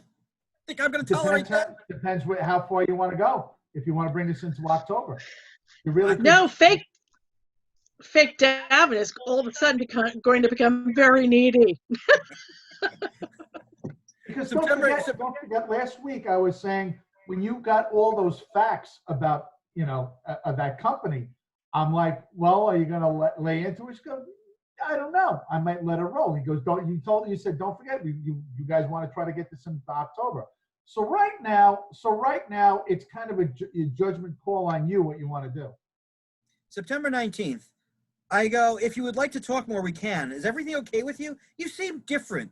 Hello. And then later on, I go, hello, baby. She goes, hi, dear. I go, how are you this evening? September 20th. She goes, sorry I haven't been free. I've not really been okay. Work has had me worked up. I go, so I guess my feeling was right. What's going on that is troubling you? She goes, well, a lot's been going on. Aside work, I've been having this inner discomfort. Inner discomfort. Oh. I go, what type of discomfort? And then she disappears. I go, hey, Miss Carolyn, tell me what's going on with one of my 5 favorite Forex traders. Then later on, I go, I was trying to be a friend to you and see what is troubling you, but instead you are adding more guys to your collection. Glad you are feeling better. So she's not talking to me. She's adding guys on Instagram. I don't like this at all. No, I wouldn't either. I'm not pleased. September 21st, she writes, It's not what you think. I have told you time without number that all those are just clients who chat me up, and mostly I follow back. And besides, we talk business only. I do reject so many, but it keeps coming. Don't worry, dear. And she gives me a couple hearts. All right, so she's not ready to let me go yet. I go. He wants to be a friend. Yeah, but if she just wants to be friends, what's it matter if I'm getting jealous? And she's already admitted. Right. She's already admitted that she gets jealous. She's admitted that. Yeah, she has. So it's like if she doesn't want to make you jealous, she should be talking to you more and not like ghosting you so much, because that would make a jealous person get more crazy. So I write, I don't know what to think. How can all your clients be men? I get hit up by companies just like yours quite regularly who want me to invest, and all the traders they send me are attractive women. You're the only one I've ever given the time of day to. But I wonder why all the traders are attractive women, and why all your clients are men. And I was never even remotely jealous until you expressed jealousy. Then I thought maybe you liked me or something. So maybe it made me look at you differently. So I caught some feelings for you. That's what she said. She caught feelings for me. So I'm throwing that back at her. And it seemed like maybe we were heading somewhere, but then you got weird and you won't even video chat with me. So sometimes I think to myself, am I a friend to Carolyn? And Joe thinks I am. Am I a friend to Carolyn? Am I potentially a love interest to Carolyn? Or is this something a bit more nefarious? And is this young woman trying to pull the wool over my eyes? And still, you've not told me what is troubling you. Whatever I am to you, I don't want you troubled or in pain or anything bad. I want good things for you. Yeah, okay. I mean, you're laying it on the line. Yeah. 3 questions. 3 questions you're looking for answers on. She goes, I'm so touched by all you sent. I really feel bad for treating you less when all you wanted was the best for me. You're really a great friend. You're damn straight I am, and I'm trying to waste your time, you whore.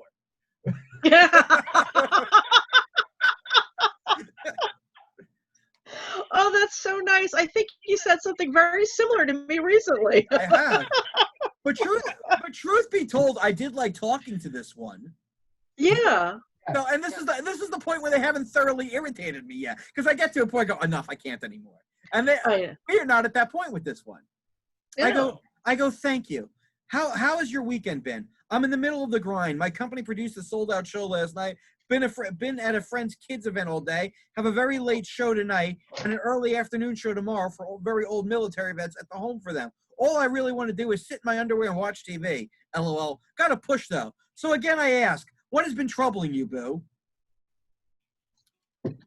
That was September 21st. September 24th. I missed a call. Wow. I missed a call from Carolyn. She tried to call me. I didn't get to it in time. Oh my God. Wow.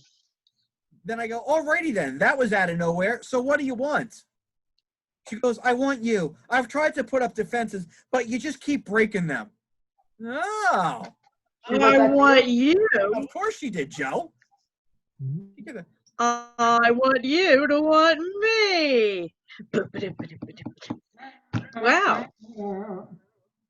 So I go. Dinner. So I go, well then, let's see where this goes. I ask nothing of you. I support you. I respect you. I like you. Yeah, I get a bit jealous, but so do you, LOL. Are we talking about making this more than a friendship? And I thought I was getting dumped. We will work on your delivery. That is more my line of work. So what do you think she writes? I think she's writing something a little more than just friendly. What say you, Joe? Yeah, I would think so. She goes, yeah, more than a friendship. That's right. Yeah. That's right. Yeah. All right, fake Davin. Almost 2 months in. You know, you can put up the wall for so long, but eventually you want fake D's, fake D. I get it.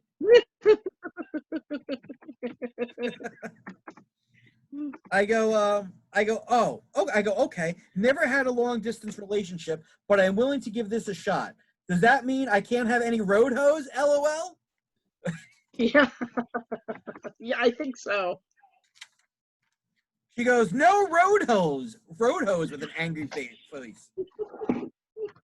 I go, yes, dear. Will I actually get to video chat with you? I'm still pushing for this video. Oh, look at with their little gardening pop things.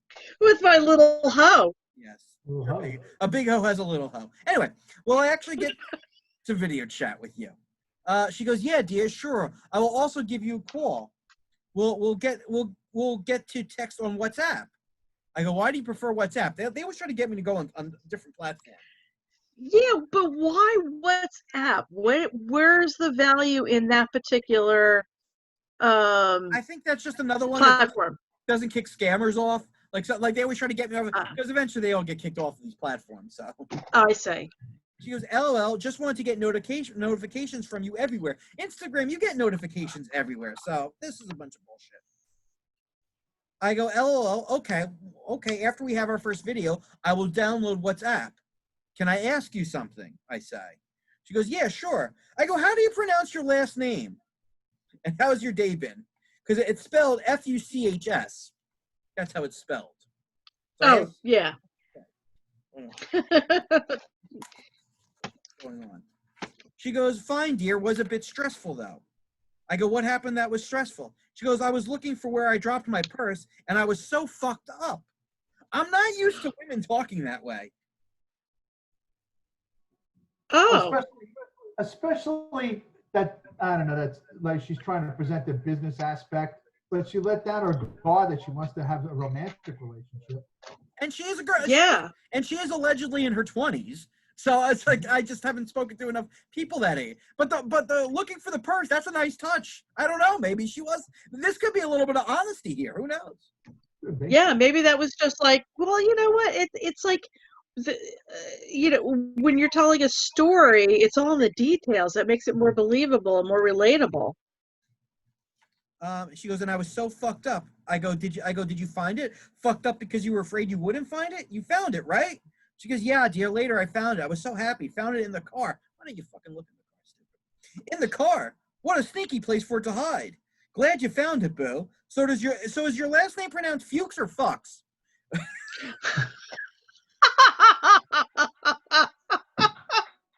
Like it would be. That's handy last name to have in business. Listen, I don't know. I mean, they take all these hot-looking people. Could be Carolyn Fox. I don't know.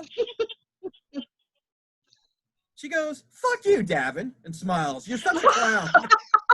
She thinks you're being a jerk. How did she spell it? With Fuck, not Fuchs. Okay. I go, okay, so it's Fox. Fuck you, Davin. Someone asked me. I go, and you like me being a clown. She goes, who asked you? If you lie, I'll cut your tongue. I go, OMG, violent again. And then she disappears. So I go, did I bore you?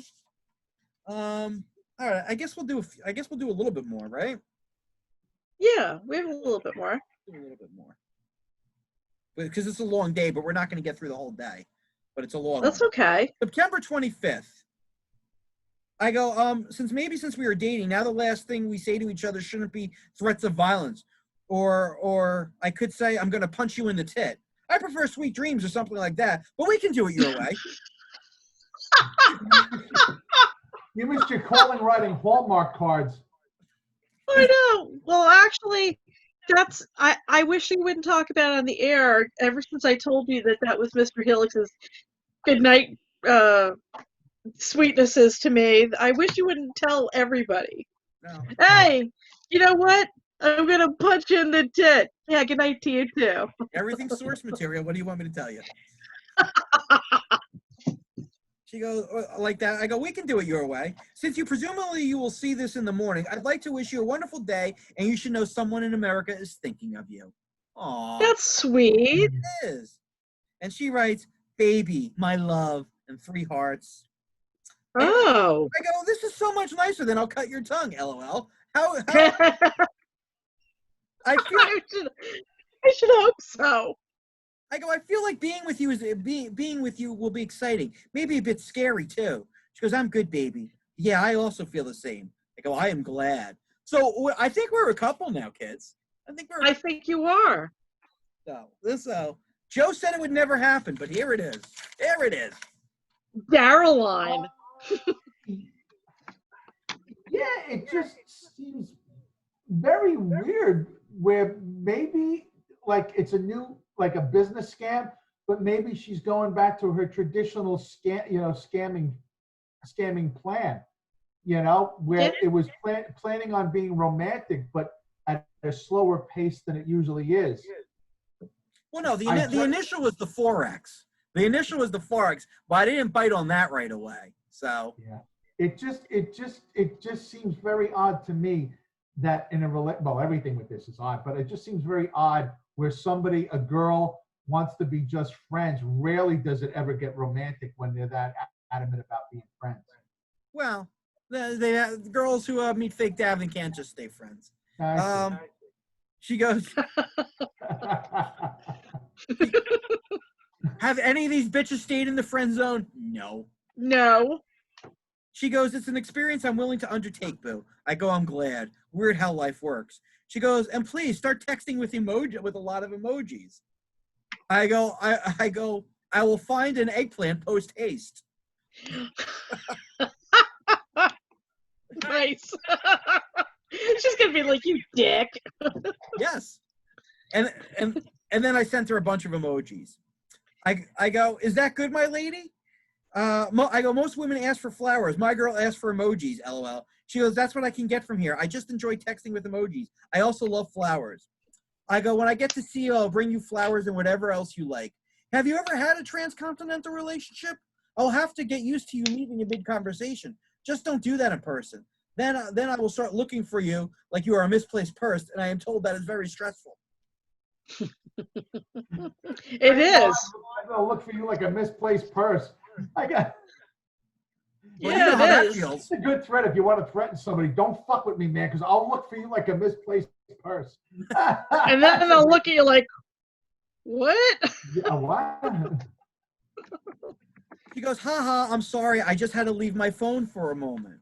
I go, it's okay. You made it very clear you're busy. I get it. She goes, you're so understanding. I go, you made it clear how it was. I'm down with it. Your career is very important to you. But I must warn you that I'm quite irresistible, so you may find more time for us. She goes, yeah, sure, baby. I go, LOL, that does not sound like you are convinced. She goes, I sure am. I go, have you had a relationship like this before? She goes, something like that, but you're too much on me. I can't resist. That fucking damn straight I am. It's also bullshit. It's also bullshit too. No. I go, thank you. I go, thank you. Not sure what I've done though, but hey, if it keeps you from cutting out my tongue, I'll try and keep doing it. And then I give her, then I show her a scissors and tongue emoji. Yeah, she wants those emojis. Got to throw them in there, Chief. Sure, I'm a pleaser. You know what? You can tell little stories with emojis. It's fun. Every once in a while, I torment Davin with texts that are just emojis, and he's like, obviously, really enjoys that. Very much. Is there a dollar sign running away emoji?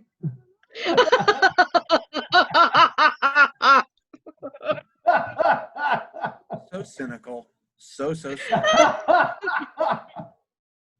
Two kids finally find love, and Joe just can't have it. Not on his watch.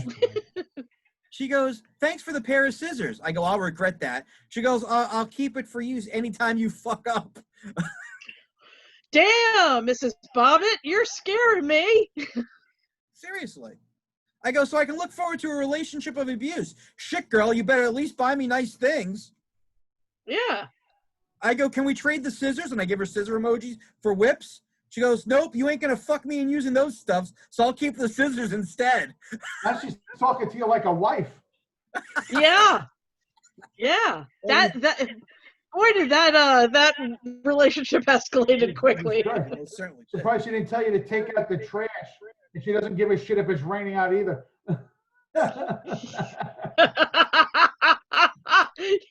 Oh, so what? Is it going to make you melt? Yeah. Where did that come from? I go, not into kinky stuff?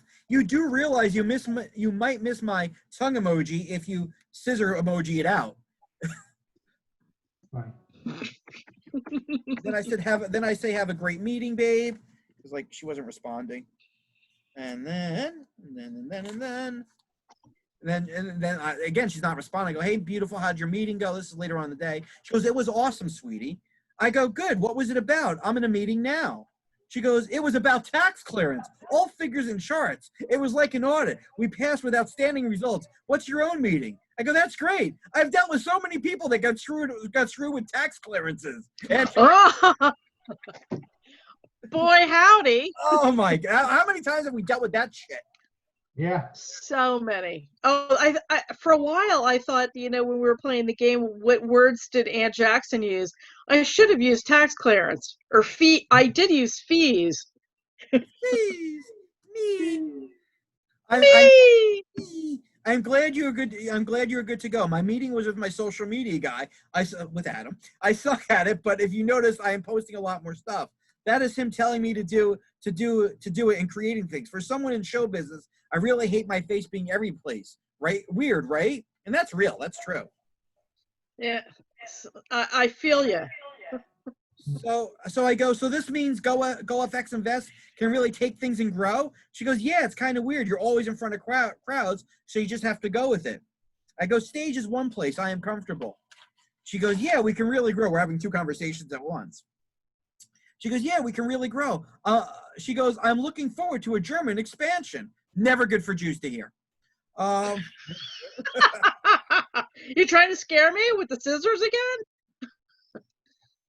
I go, in front of a camera, not so much, even though I occasionally act. She goes, that was one of the steps we passed well. I go, German expansion? What does that entail? Being able to approach clients in Germany? She goes, expanding my base to Germany, opening an office. I go, so you'll be moving? Do you speak German? How do you get so many followers? I think I'm going to have you be the face of my projects, LOL, because she's just adding people. Yeah. Oh. She goes, no, not me. I'll have a liaison officer. No, I don't speak German. I go, my baby is the boss lady. So they will work under you and you get a portion of their commission. Is that how it goes? That's how a lot of these Ponzi work. She goes, they work under me and they get paid. I go, that I knew, LOL. So I go, in the mortgage company where I work, when I was in law school, some had an arrangement like I laid out. She goes, oh, okay. She goes, well, I'm also having a ton load of investors. My new assignees are really up at work. I go, that would explain why you're so busy. Well, hopefully I'm a happy distraction. She goes, the best distraction I could ask for. This is going well. Yeah. Let's see here. How many more pages do we have here? Just count real quick. See. You guys want to go like another 10 minutes? No, I gotta eat. I gotta go to sleep. Well, I think that's probably a good spot.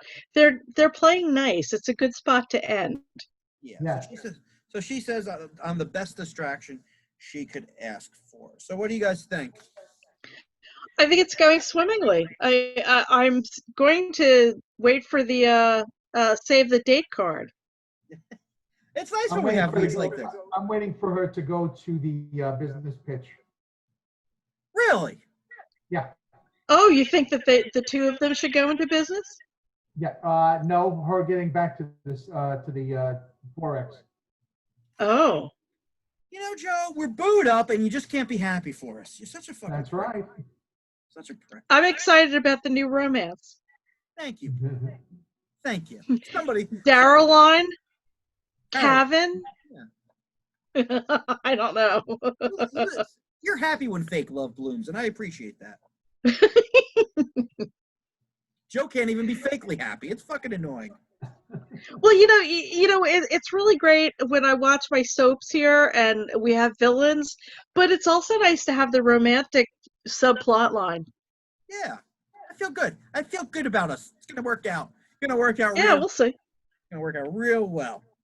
All right. So the big takeaway is we have finally booed up. About 2 months in the making, but we have booed up. So we are 2 months in. She's hinted about business, but she hasn't directly asked me for anything yet. So No. You know what? I think that, any good scammer has more than one line of attack. So if you're not biting on the business line, well then, the romance scam is a good fallback always. Very well said. I think she's in love. All right. Let's thank Sensei Russ for Deco. Thank you, Russ. Yes. Thank you, Sensei. Laugh at home comedy. Nothing can compare to seeing a live stand-up comedy show in person. The feel of a group of strangers having a shared experience, the performer talking directly to you, and of course you letting the performer know how much you are enjoying them. Laugh at home comedy brings that to you in the comfort of your own home or business, whether it is one of our comedy club style shows or a private event for you and your friends or coworkers. Laugh at home comedy will bring the live comedy experience to you in the comfort of your own home. LaughAtHomeComedy.com, 551-404-3094. And so begins another week in quarantine for us all. Yeah. Yes. Not really quarantine, we just can't work, but whatever. All right. That was fun. Get this up. Yeah, it was a good show. Get this up Yes. later on. A lot of things to add. Thank you, everybody, for listening. Sorry I couldn't get the video. I might have the video tomorrow up. See if that works out properly. That'll take hours to fucking do. Oh. Yeah. But anyway, if you like us, tell a friend. If you hate us, Tell no No. one. either way, please keep on listening. All right, guys. Good night. Hey, before Good I let night. you go, Davin, before I let you go, I just wanted to say something. On the clips, clip 2, as after I do the intro, the music still plays going into the clip, but that's not me. That's actually from the show. So don't think I didn't uncue All right. the music. All right. It is what it is. All right. I'm you got it. going, All right. boys. Good night. All right. See you guys next week. Have a good week. Ugh.